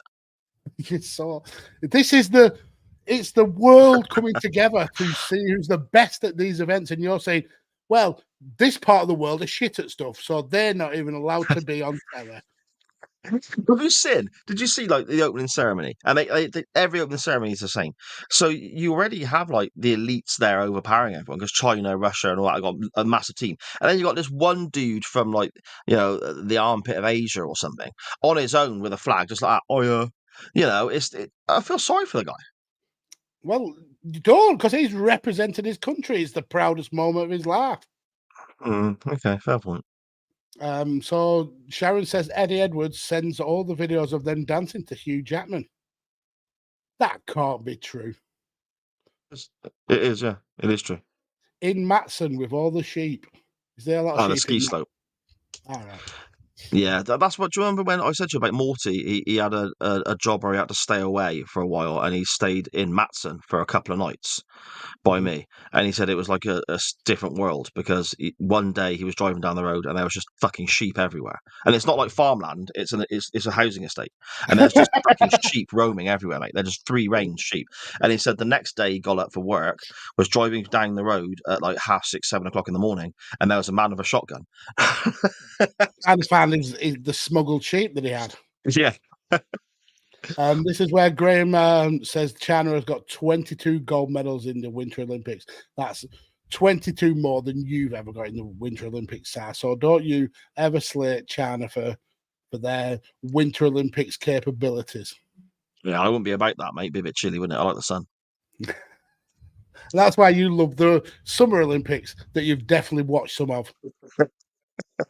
Richard says, thinks the only gold medal he get is for coming in first in record time is the bedroom. I should pre-read these. I should definitely start pre-reading this. Plus, I think the flag would only go to fuck off, Richard. To ask in one comment, he thinks the flag would only go to half mast. Oh dear. Jesus Christ. Graham says, just tag you on Twitter with the table of every medal that China. Yeah, we just talked about that, yeah. Good Cop, Bad Cop again says, didn't Paula Radcliffe try this event, but over the marathon course, not the 100 meters? Did she try what event? I don't know. I'm sure you'll let us know. Connor says they have a flag around your waist to pull the flag. So yeah, that's the flag. Yeah, the NFL. Yeah. Graham says fact check: Japan is not in the World Series, but the Toronto Blue Jays have won 2 World Series, I believe. Does Japan not get to end? So you essentially limiting the baseball World Series to USA and Canada, and it's the World Series. I'm sure was a Japan have Japanese been in team it once before. upon a time, wasn't there? Yeah, I'm sure they were. Yeah, I'm sure they I think so. were. Graham then says pizza is as much as American food as curry is an English food. So there you go. So I was India right. used to be part of the British Empire, so in a way. And a lot of Italians live in New York. New York, yeah, that's true. Yeah, good shot, yeah. Connor says should have added Foursquare to man. Played it a lot in what the fuck is Foursquare? I don't know. Played a lot in middle school. You have 4 squares all together, and you have 4 people at a time. And if you bounce the ball in the box once and the person misses it, continued, that person's out. But if the ball bounces twice in the same box and stays in, the person who is served is out. So a bit like bouncy ball tennis. Sounds like. I've got no idea what that is. Then King Pig Brother says, badger. Brilliant. Richard says, if gold medals were given out for getting on your tits, Giles Brandreth would have more gold medals than Torpedo. I mean, to be fair, there'd be more people that gets on my tits than Giles Brandreth, even though he is annoying. Like, Katie Hopkins pisses me off. Oh, what's this one? Oh, we're getting offered a promotion. Falling Disfunct tip. Thank you very much. Oh, I was going to read that as well then. No, I clicked on that by accident, sorry. Graham says, I only hate aerobe because it starts with aero. Well, that and it's not a real sport. So there is that. I'll fill away. Aerobie, is that another thing for the disc golf? Is that another name for it? Yeah, so like a frisbee is like a flat Okay, right. a flat disc with a curved edge. An aerobie was literally just a hollow disc that you could throw further and faster and things like that. Graham says that Good Bad Sport is his new side project. Right, there we go. I wonder what gave that away. Was it the fact that it's called Good Bad? Because that's literally your gimmick? Maybe. Richard says I think he's saying swimmer here. That is not the Norse god of kidding. I need to pre-read these because the nonsense is just coming through thick and fast.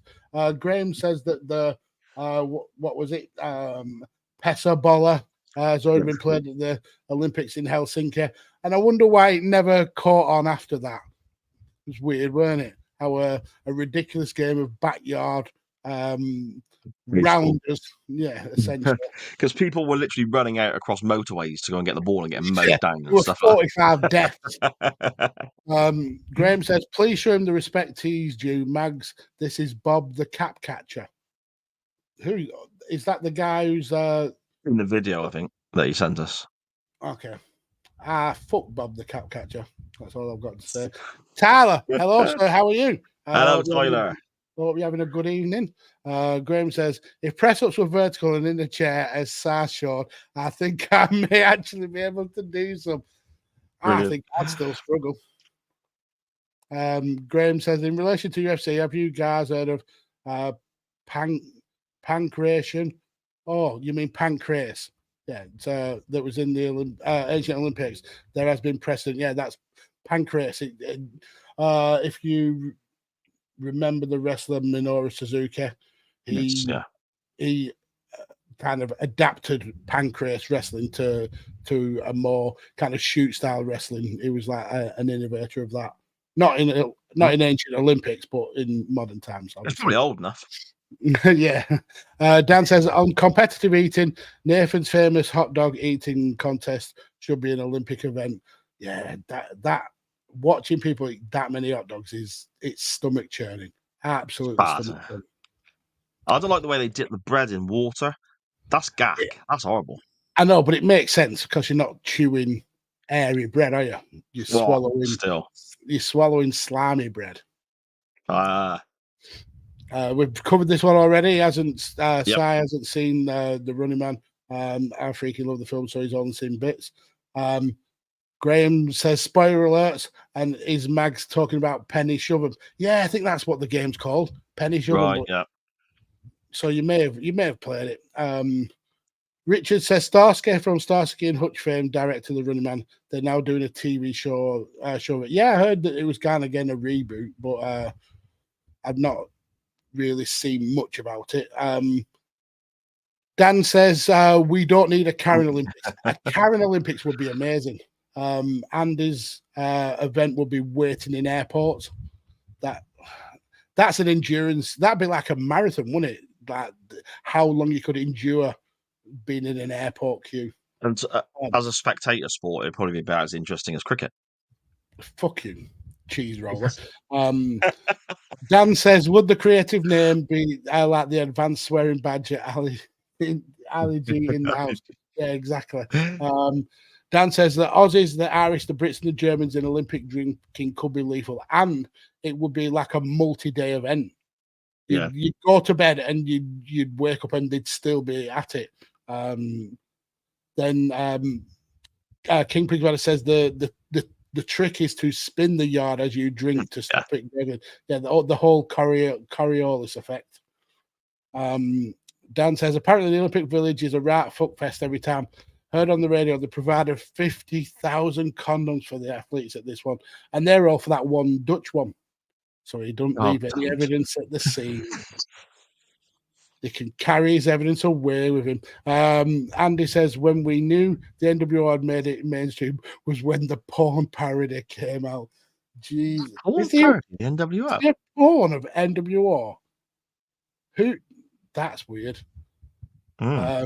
Lately going to look it up later, though. That's one thing you can guarantee we'll look at. New World Hoarder. Pooing should be an Olympic sport, according to Andy.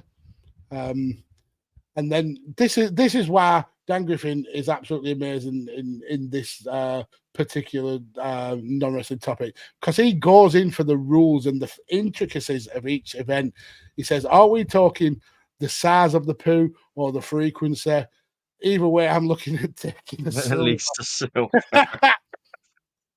And Andy says Paula Radcliffe curled her bronze out during the marathon. She did.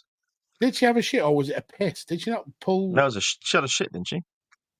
I mean, it was years ago, weren't it? But I do remember like stopping, but I didn't know whether it was for a piss. I think she took a dump, didn't she? Yeah. Graham says, Mags, I should pre-read these. Also, Mags, what the fuck is Foursquare? As Connor is explaining exactly what it is. That's why I should pre-read, so I don't make myself and also you guys look like idiots. Paula Radcliffe comment was in relation to 100 meters shitting after drinking. I mean, if you're in a marathon and you needed to curl one out, wouldn't it just make sense to just like wear an adult nappy? You're only running with it there, ain't you? And juggling it about and stuff. Yeah, and I suppose it's going to squelch and then chafe because together. Yeah, I mean, it's worth stopping to just curl one out then, isn't it? Think how sweaty your arse is as well when you're running in these events. And then eventually it would dry and get all crunchy and it'd start taking it wouldn't be good. Yeah. Yeah. Dan says was coming thick and fast after the word nonce really necessary. Dear me. Oh God. Bob the Cap Catcher was the guy who rescued this. That's who the guy was. Yeah. Okay. He's I apologize for saying fuck Bob the Cap Catcher. He's actually a legend. He's absolutely amazing. Andy says I saw him wrestle my auntie on Dynamite last week. Oh, Suzuki, that is. Dan says, I'm joking about the silver in pooing. I've had 4 today and 3 of them were out of work. And I'll curl. You've had 4 poos in a day. Is that standard? Is that normal for you? How many? What would you say is normal for you, sir? Well, I probably shit once a day. Once, maybe twice. Yeah, potentially. Yeah, but I'd say once a day is pretty standard for me. 4 is you need to go to the hospital. That's a lot of shit, isn't it? And he says, I'm considering going to the doctor's because even Yeah, I good could show. risk. Yeah, you definitely should. And he says if it's sticking out your bum, it will be a hindrance in a photo finish. But if you held it in your mouth, you could use it as Why are you like this? What? I don't even know why these things come into my mind. I don't. Graham says, just suddenly thought of the Monty Python sketch of the marathon for runners who are incontinent is amazing. Yeah, just wear nappies, honestly. Wake up shit, 2 to 3 at work, probably due to stress, then 1 before bed. That's if you need to shit from waking up and then 1 before bed, what have you consumed in bed that warrants a shit first thing in the morning? What is happening? I'm a little bit more concerned about Dan's general health with regards to the amount of stress poos he is having in a day. That's not a good look, mate. It might be time to look at a change in career, Dan. If you're knocking out potentially 5 shits a day because of work, it's not worth all the shit. Literally. Again, King Pig's Bladders, I can have 3 before 8 o'clock. 3. Surely not. That's mental. I'd be a costume of a human being if I had 3 poos before 8 o'clock. Just shriveled. Like a deflated balloon. A deflated, stinky balloon. Dan says you could rate the poo splash like in diving. And then this is the last one. He says it's either stress or an advanced scarring method. I think he's mistaking. There you go. Pooing. He's mistaking pooing for work wanking. Work wanking, yeah. That's what it is. I'm going to toilet for a poo. Wink. Thank you so much, everyone, once again, who has responded to the non-wrestling topic on Twitter and everyone in the chat. It's been absolutely fantastic. We're already at 10 to 10. We've already gone nearly 2 hours. Maxie, we need to fly through this wrestling show and get on with it because I need to go to bed. I have work in the morning. So shall we press the button and have a little look at some actual wrestling? Let's go for it. Let's get ready to rumble!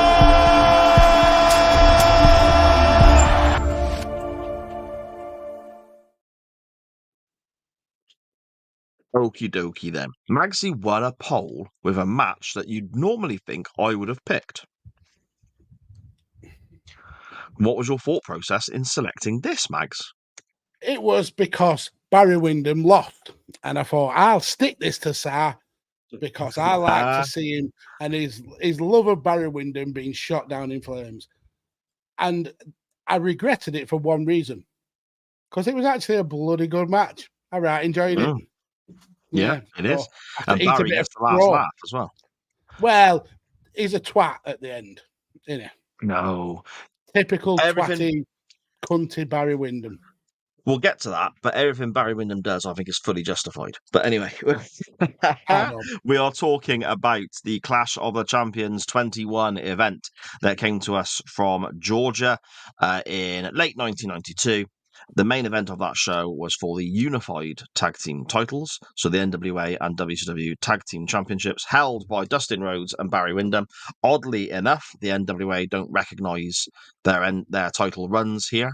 I don't know why. Apparently that's not right, and they don't recognise Steamboat and Douglas winning it either. But there we go. This is when they're doing the whole unifying the belts and splitting from the NWA and all that sort of stuff. Their challengers are Ricky Steamboat and Dustin Rhodes. No, Ricky Steamboat and Shane Douglas, sorry. And on commentary, we have Jim Ross and Jesse the Body Ventura, which I think is a little bit of an underrated combination, Max. They didn't cross over for long, but when they did, whenever I hear it back, I think it's quite good. Yeah, I think you're exactly spot on. This was it's not a standout performance where you think the commentators have really added to the match, but it's very it's a decent performance, and they get the story of the match over pretty adequately. So yeah, I was quite happy with the commentary.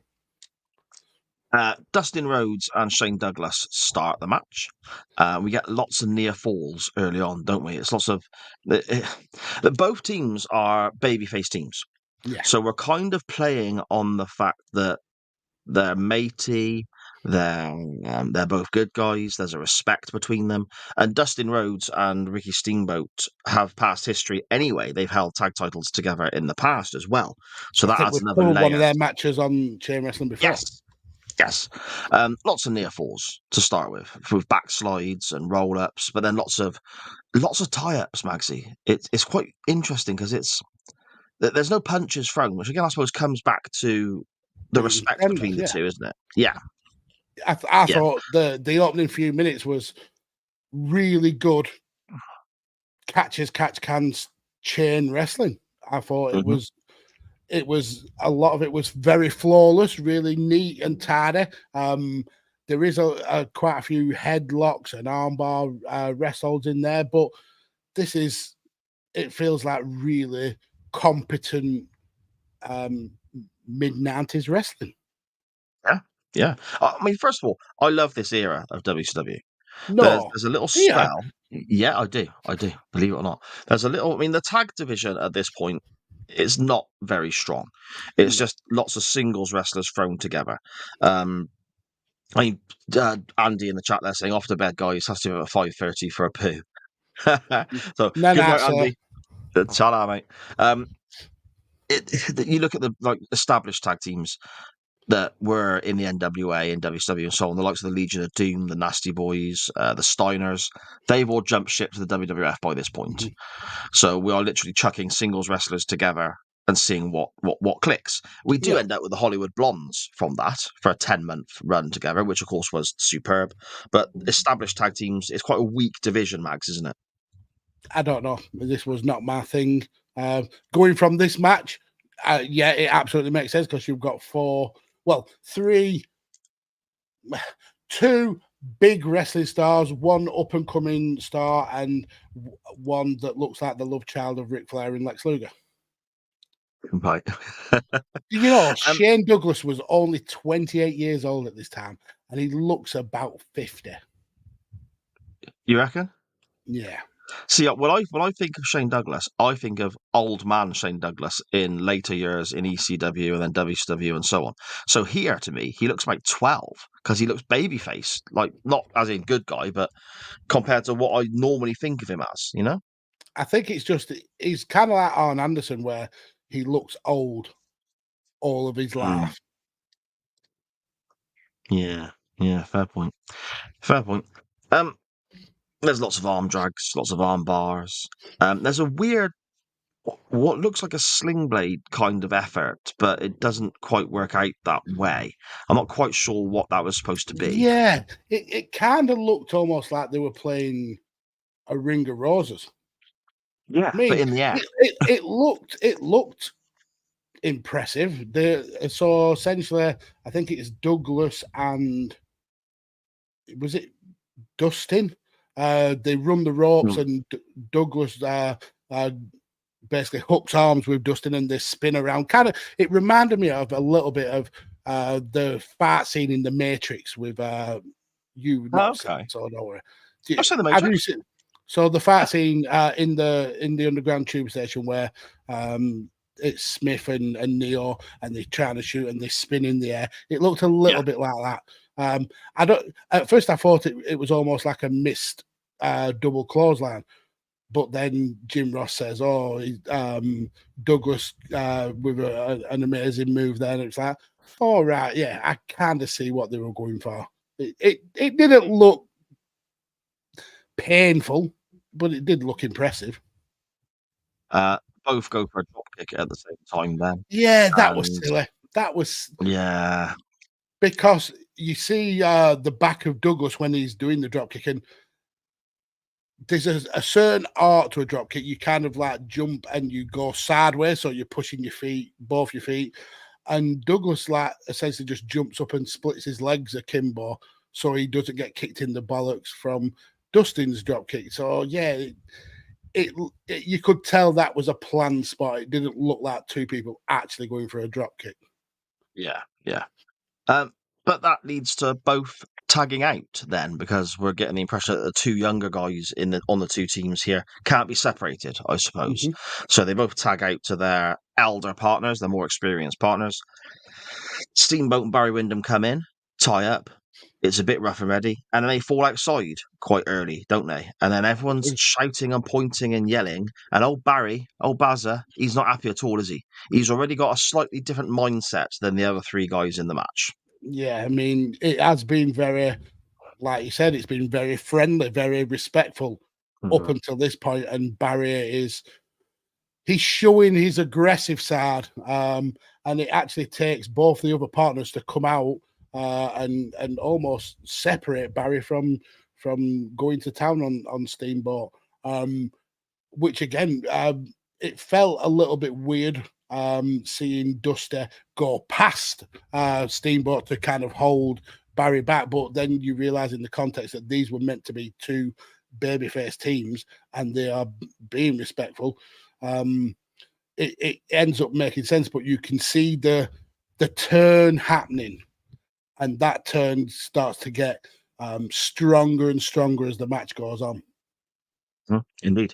Back in the ring, Barry Windham basically spends the next couple of minutes getting his ass handed to him by Steamboat and Douglas. We get a really high double backdrop as well, where his feet must damn near touch the lights, I think. Windham does duck a Shane Douglas crossbody from the second rope, which allows him to tag in Dustin Rhodes. And this is after Windham's been, sort of beaten up for a good few minutes. He makes the tag. Rhodes comes in, and then Windham almost acts like he's forgotten that he's been beaten up for a while and tags himself back in when I think he should be selling a bit more, Bagsy, if I'm fair, if I'm being honest. The no-selling wanker. Hulk Hogan. Yeah, it didn't quite make sense. It didn't quite make sense. He was just angry to be out of the ring. He just wanted to lay the smack on Shane Douglas for a bit longer. Yeah. Well, he's got one of those faces, hasn't he?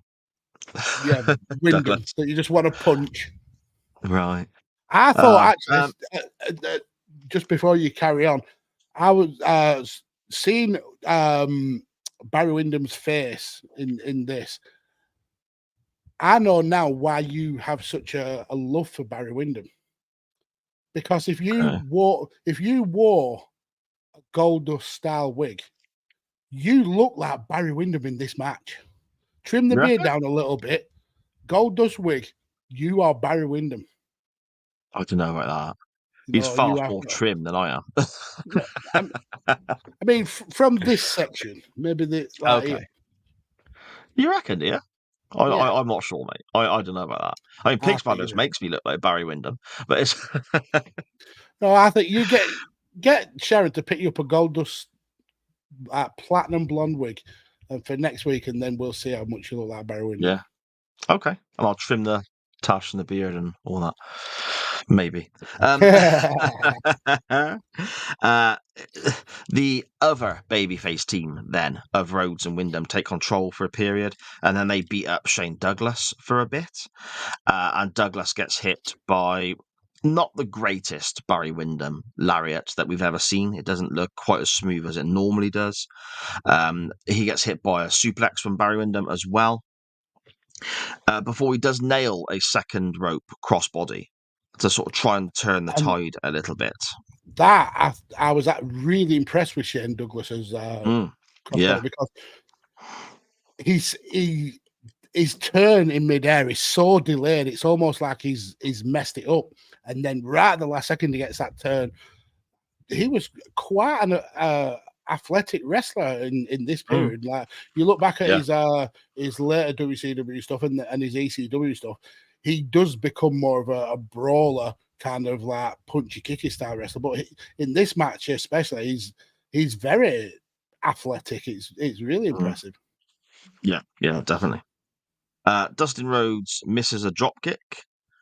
Ricky Steamboat tags in. Lots of there's a leapfrog then, is it? Because we're coming to the finish now, Maxie, already, aren't we? We've covered it very quickly, but it's not a massively long match. It's like 14 minutes, I think, isn't it? Something like that. But they fit in a lot, don't they? Yeah, and a lot of it is very clean, very crisp wrestling, and for such a short match, the turn of Barry Windham is done so well.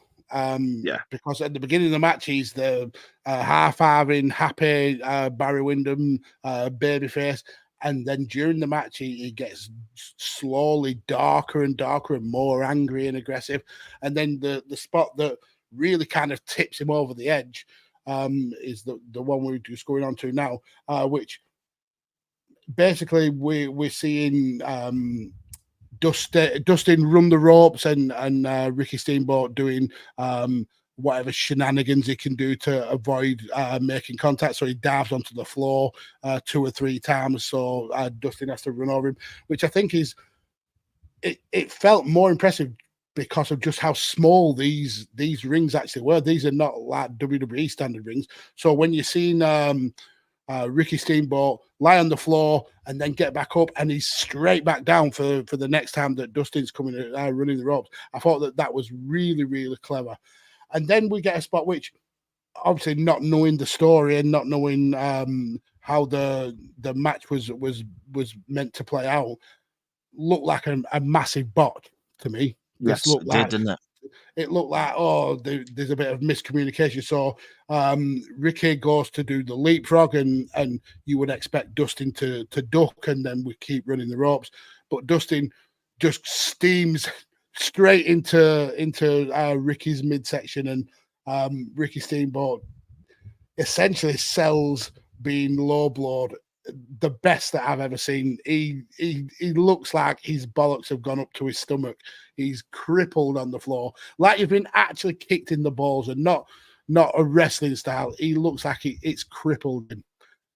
So then we get Dustin essentially stop wrestling.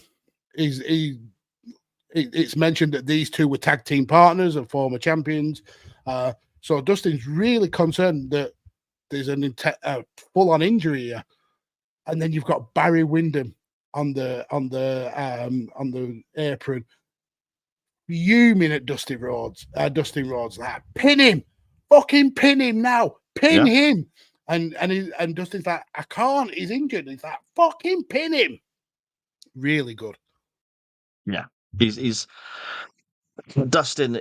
He looks a little bit lost, a little bit. I suppose they play on his naivety, play on his lack of experience here, and it works really well. And again, like Magsy said, you got Windham shouting to pin him. Eventually, Barry gets the tag, comes in, hits some atomic drops on the already injured Steamboat's bollocks, and is trying to win the match that way. Yeah. Before there's more arguing and shoving almost between Windham and Rhodes, isn't there? Over Windham trying to win the match and Rhodes trying to be a little bit more sporting, I suppose.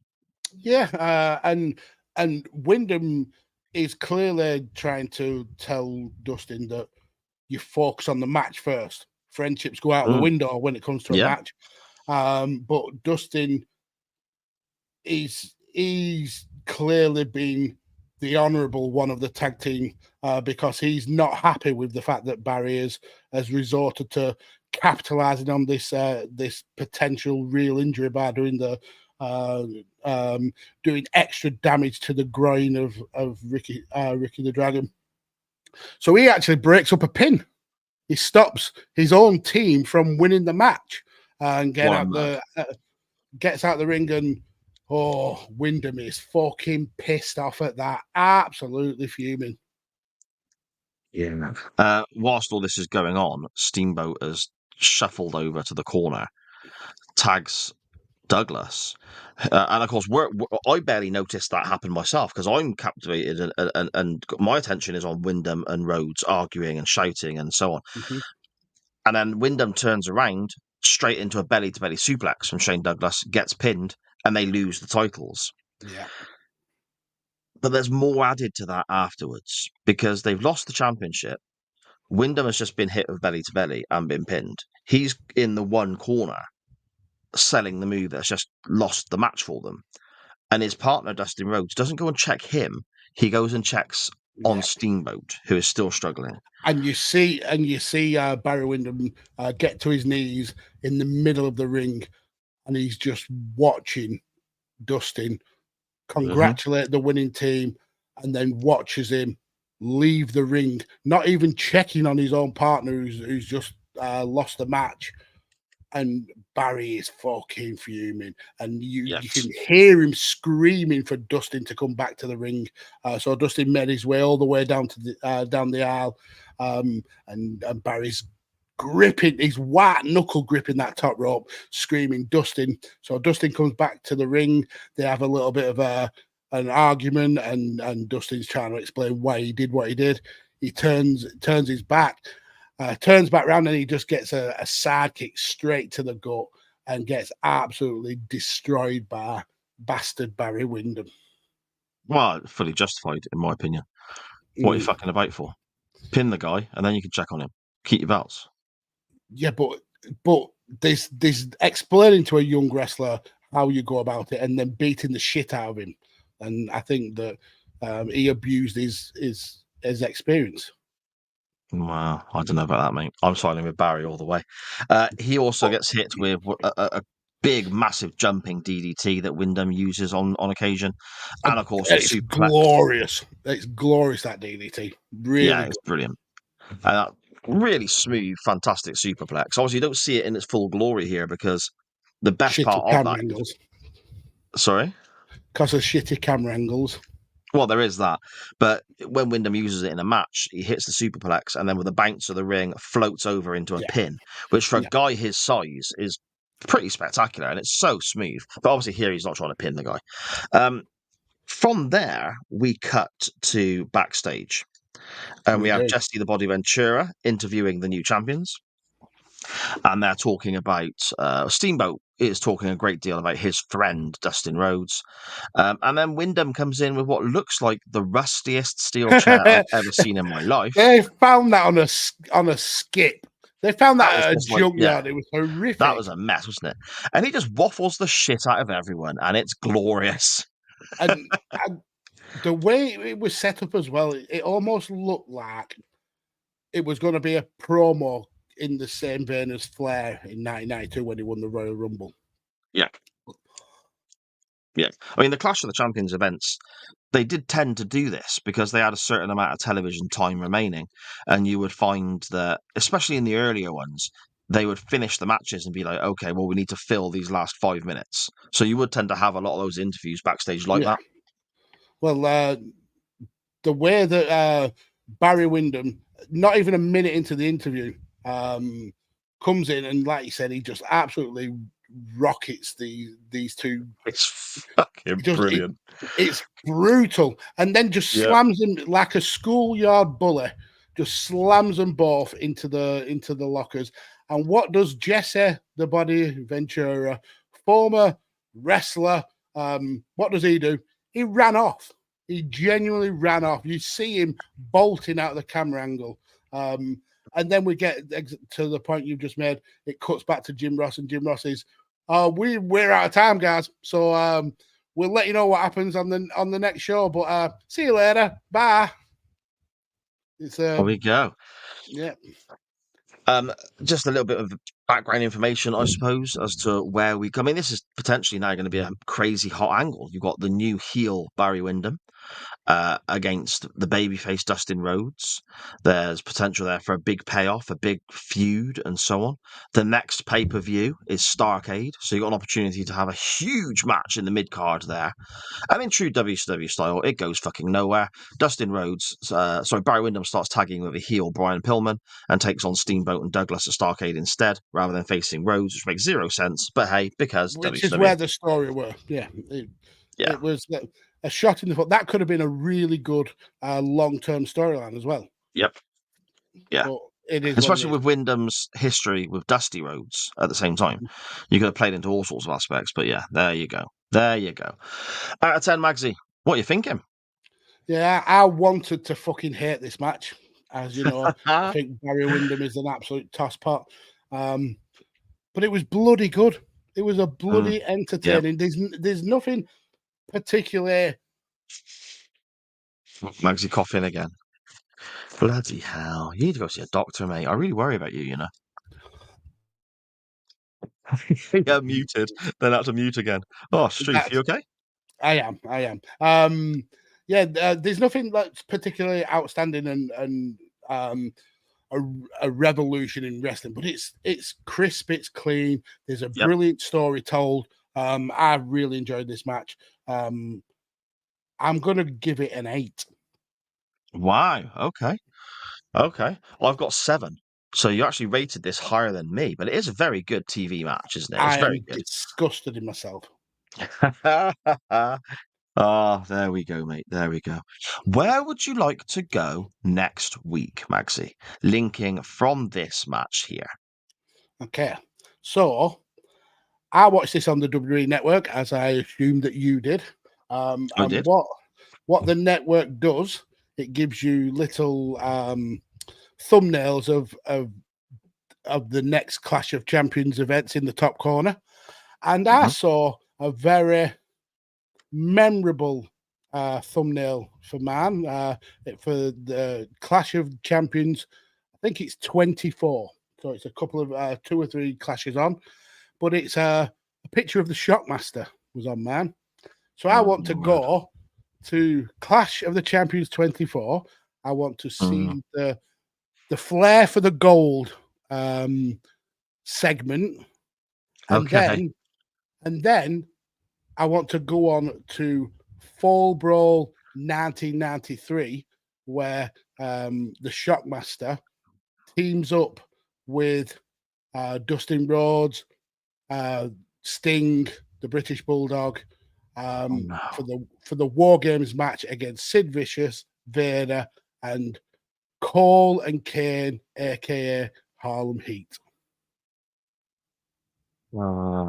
See, you're breaking the rules a little bit again, aren't you? Let's be honest. The link is Clash of the Champions. Yeah. The link is also Dustin Rhodes. He's in there. Okay. But we're looking at Clash of the Champions and Fall Brawl. Because if we're not watching all of the Clash of Champions, it's just to give context to the match. We need to watch the flair of the gold, and then plus we also get to laugh at Shockmaster falling on his ass. Indeed. We've actually had a look at that War Games match for the very first episode of my own podcast when I started way back when, if you remember. So there you go. You've got the research already done. You don't even need to watch the match then. 4 or 5 years ago, that might be. It's horrible, isn't it? Didn't we say it was horrible? I dare say it is, but it's been a long time. We've aged as people. We've grown. We might now appreciate it better than we did. Okay. Yeah, fair enough. And I do like a War Games, mate. I do bloody love a War Games. You do. And you got Sting in there as well. You know, so it can't be that bad. Sting can carry these horrific motherfuckers to this match. Yeah, maybe, mate. Maybe. Interesting choice. There's real historic moments.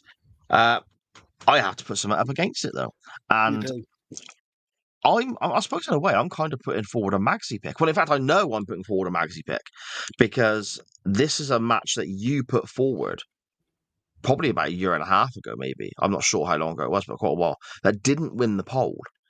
But I remember nothing about it. And I look at the list of names involved and I think, wow, that sounds amazing. And it's from slap bang in the middle of the Attitude Era of the WWF, which is an era that I don't tend to go to very often on the show. And it's also with the NXT run we've had and this match tonight and so on, an era of wrestling that we've not visited as a show for quite a while either. So I'm using Ron Simmons as the link. Ron Simmons wrestled earlier in the card on the Clash of Champions in a tag match. Ron Simmons also wrestled in a tag match in the mid card on the Unforgiven 99 card. So there's the link across to Unforgiven 99. Okay, that's how I make that jump. And I would like to have a look at the main event of that show for the vacant WWF title, which is a 6-pack challenge, including Triple H, The Big Show, British Bulldog, Kane, Mankind, and The Rock, with Stone Cold Steve Austin on the outside as an enforcer. That is where I would like to go. That's a fun match. Is it? I can't remember anything about it. I don't think it's better than the debut of the Shockmaster, but it is a fun match. Okay. But those are your options on the poll. We have a little bit of a double hitter, really, I suppose, with some 1993 WCW. We're going to dive into the Flair for the Gold segment that Shockmaster made his debut in, multiple time inductee into the Chain Wrestling Hall of Fame, so that's going to be interesting there. And then the match that came from that, the War Games match from Fall Brawl 1993, or we will look at the six-pack challenge that main evented Unforgiven 99. The poll will be up towards the end of the week. Make sure you are voting, retweeting, etc., etc., etc. Bit of variety there, Magsy. Two completely different choices. It's going to be interesting, my friend. Yeah, it's weird that I feel like 2 weeks in a row we've kind of picked each other's styles. I hope this ends very soon. Yeah, I'm just going to pick a Windham match next week. Fuck it. It won't win because I didn't pick it. They do it to torment me. They do, mate. They do. Do you want to dive into the chat now, or do we want to talk about Hogan being a Billy bullshitter before we get out of here? Let's do Hulk Hogan telling lies. Well, let me tell you something, brother. Liar, liar, pants on fire, hanging from a telephone wire.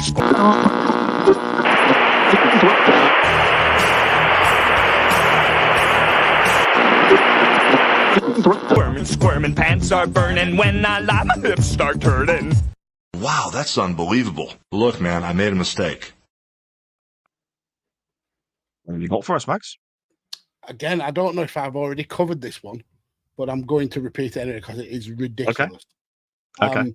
So in 2015, Hulk Hogan claimed he was the first person to have noticed Kevin Owens as the next guy in wrestling. He said that that's the guy. I don't care if he doesn't look like a wrestler or if he looks like an ice cream salesman. I don't care. That is the guy. Kevin had been working for 15 years in 2015. He'd had successful runs in Combat Zone Wrestling, PWG, and Ring of Honor.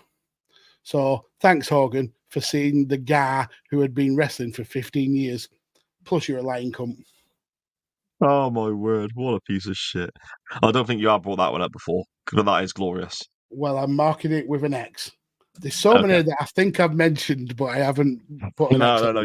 I don't think you have. I don't think you have. Let's dive on through the chat and get out of here, Magsy, because I need to get some kip. We shall. So Dan claims that he has. Why did that just jump up then? Dan claims he has never had.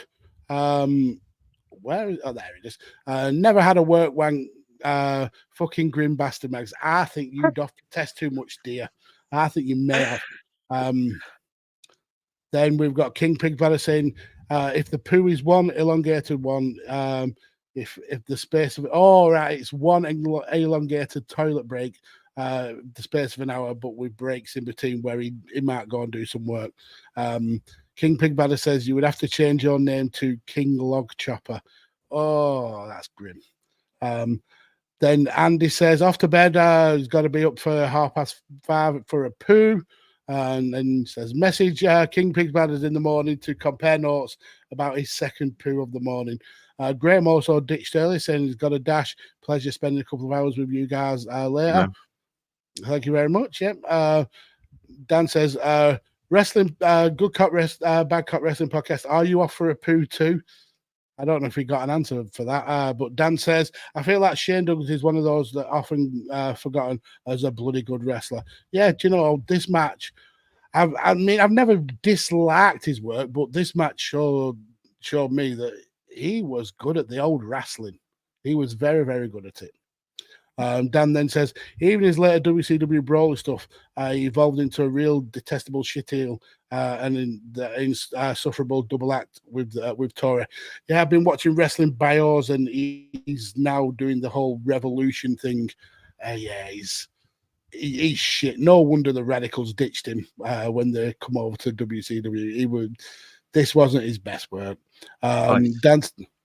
Dan says, how good a commentator was Jesse Ventura, even if he was a shit out here. Yeah, a lot of his work in WWF, he annoyed me because he's too much. If you understand what I mean, he's too. Bobby Heenan got it. At times, Jerry Lawler got it, the whole heel commentator. Jesse, I think he just tried too much in WWF. He was a bit too wacky, if you understand Got a soft spot for SummerSlam 89, though, when he and Tony Schiavone are on commentary, because that's the first pay-per-view I ever watched. So that's a bit of a soft spot for me. I mean, we don't all have to like the same people, I suppose. No, that's true. Dan says Mags rating a Windham match higher than Sa. We are through the looking glass. This is the twilight. Yeah, I'm surprised you only give it 7. I thought you would have waxed lyrical about this. Dan doing his best Davey impression. He's fallen on his fucking arse. Oh, I hope that wins. It's going to be fun. But then Dan ruins my day by saying 6-pack challenge is winning. No 50-50 this weekend. So fuck you all then. Fuck you all. It does feel like a little while since I've won a poll. So, well, good luck. It would be May the best match win. There we go. Well, 4 Brawl 93 is a bit, but it's got Sting, so he carries that match. Yes, indeed. Do you want to let everyone know whereabouts they can find your good self online? Yes, you can. Yes, I will. Even yes, I can. yes, we can. You can follow me on TikTok at PodFarmerMags. That's where you'll probably catch hold of me the most. Doing videos about chickens and gardening. Oh, fun fact! I harvested 8.8 kilos of potatoes this weekend from my potato growing. Or you can follow me on X, where it's PodFarmerMags, although I don't really show up there, only to get the non-wrestling topics for this show. So I won't bother doing that one. Fair enough, mate. You can find and follow anything I'm involved in by the network that carries this show. So that's at SJP World Media on Facebook and Twitter. There's a couple of people I want to give a special shout out to. First of all, Tyler Peters again. I was a guest on Tyler's Takedowns over the weekend. It is already out now on the Tyler's own stream on the network, but also on the main channel as well, so you can catch it there. And it's just me and Tyler talking wrestling, and I had a bloody great time because he's a really intelligent wrestling fan. Also, coming up on Monday, the Doctor Who pod. So a week today, as we are sat here live, we have a special guest coming on to talk about a Matt Smith episode. And it's my daughter, Charlie. And I'm not going to lie, she blew my mind with how fucking brilliant she was, considering how nervous she was going on. So I'd like everyone to check that out and let us know what you think as well. But there's so much more on the network than just that. There's wrestling, there's TV, there's music, there's sports, there's all sorts going on. So make sure you're chucking it all a like, a follow, a subscribe, etc., at SJP World Media. But most importantly, you can find and follow this show itself at @chain_wrestling on Facebook and Twitter. Make sure you're following, liking, etc., and chuck us a good old subscribe on the YouTube and a review on Spotify and Apple as well, because we're bloody worth it, I think, Mags, aren't we?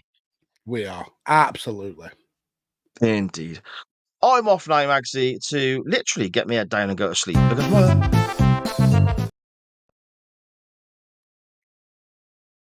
you're muted now. I can't hear you. I pressed that way too early. You did. Magsy hitting the exit. I'll do that again, shall I? Magsy, I'm tired. I'm going to bed. I'll see you next week, my friend. Barry Windham shits his pants doing marathons.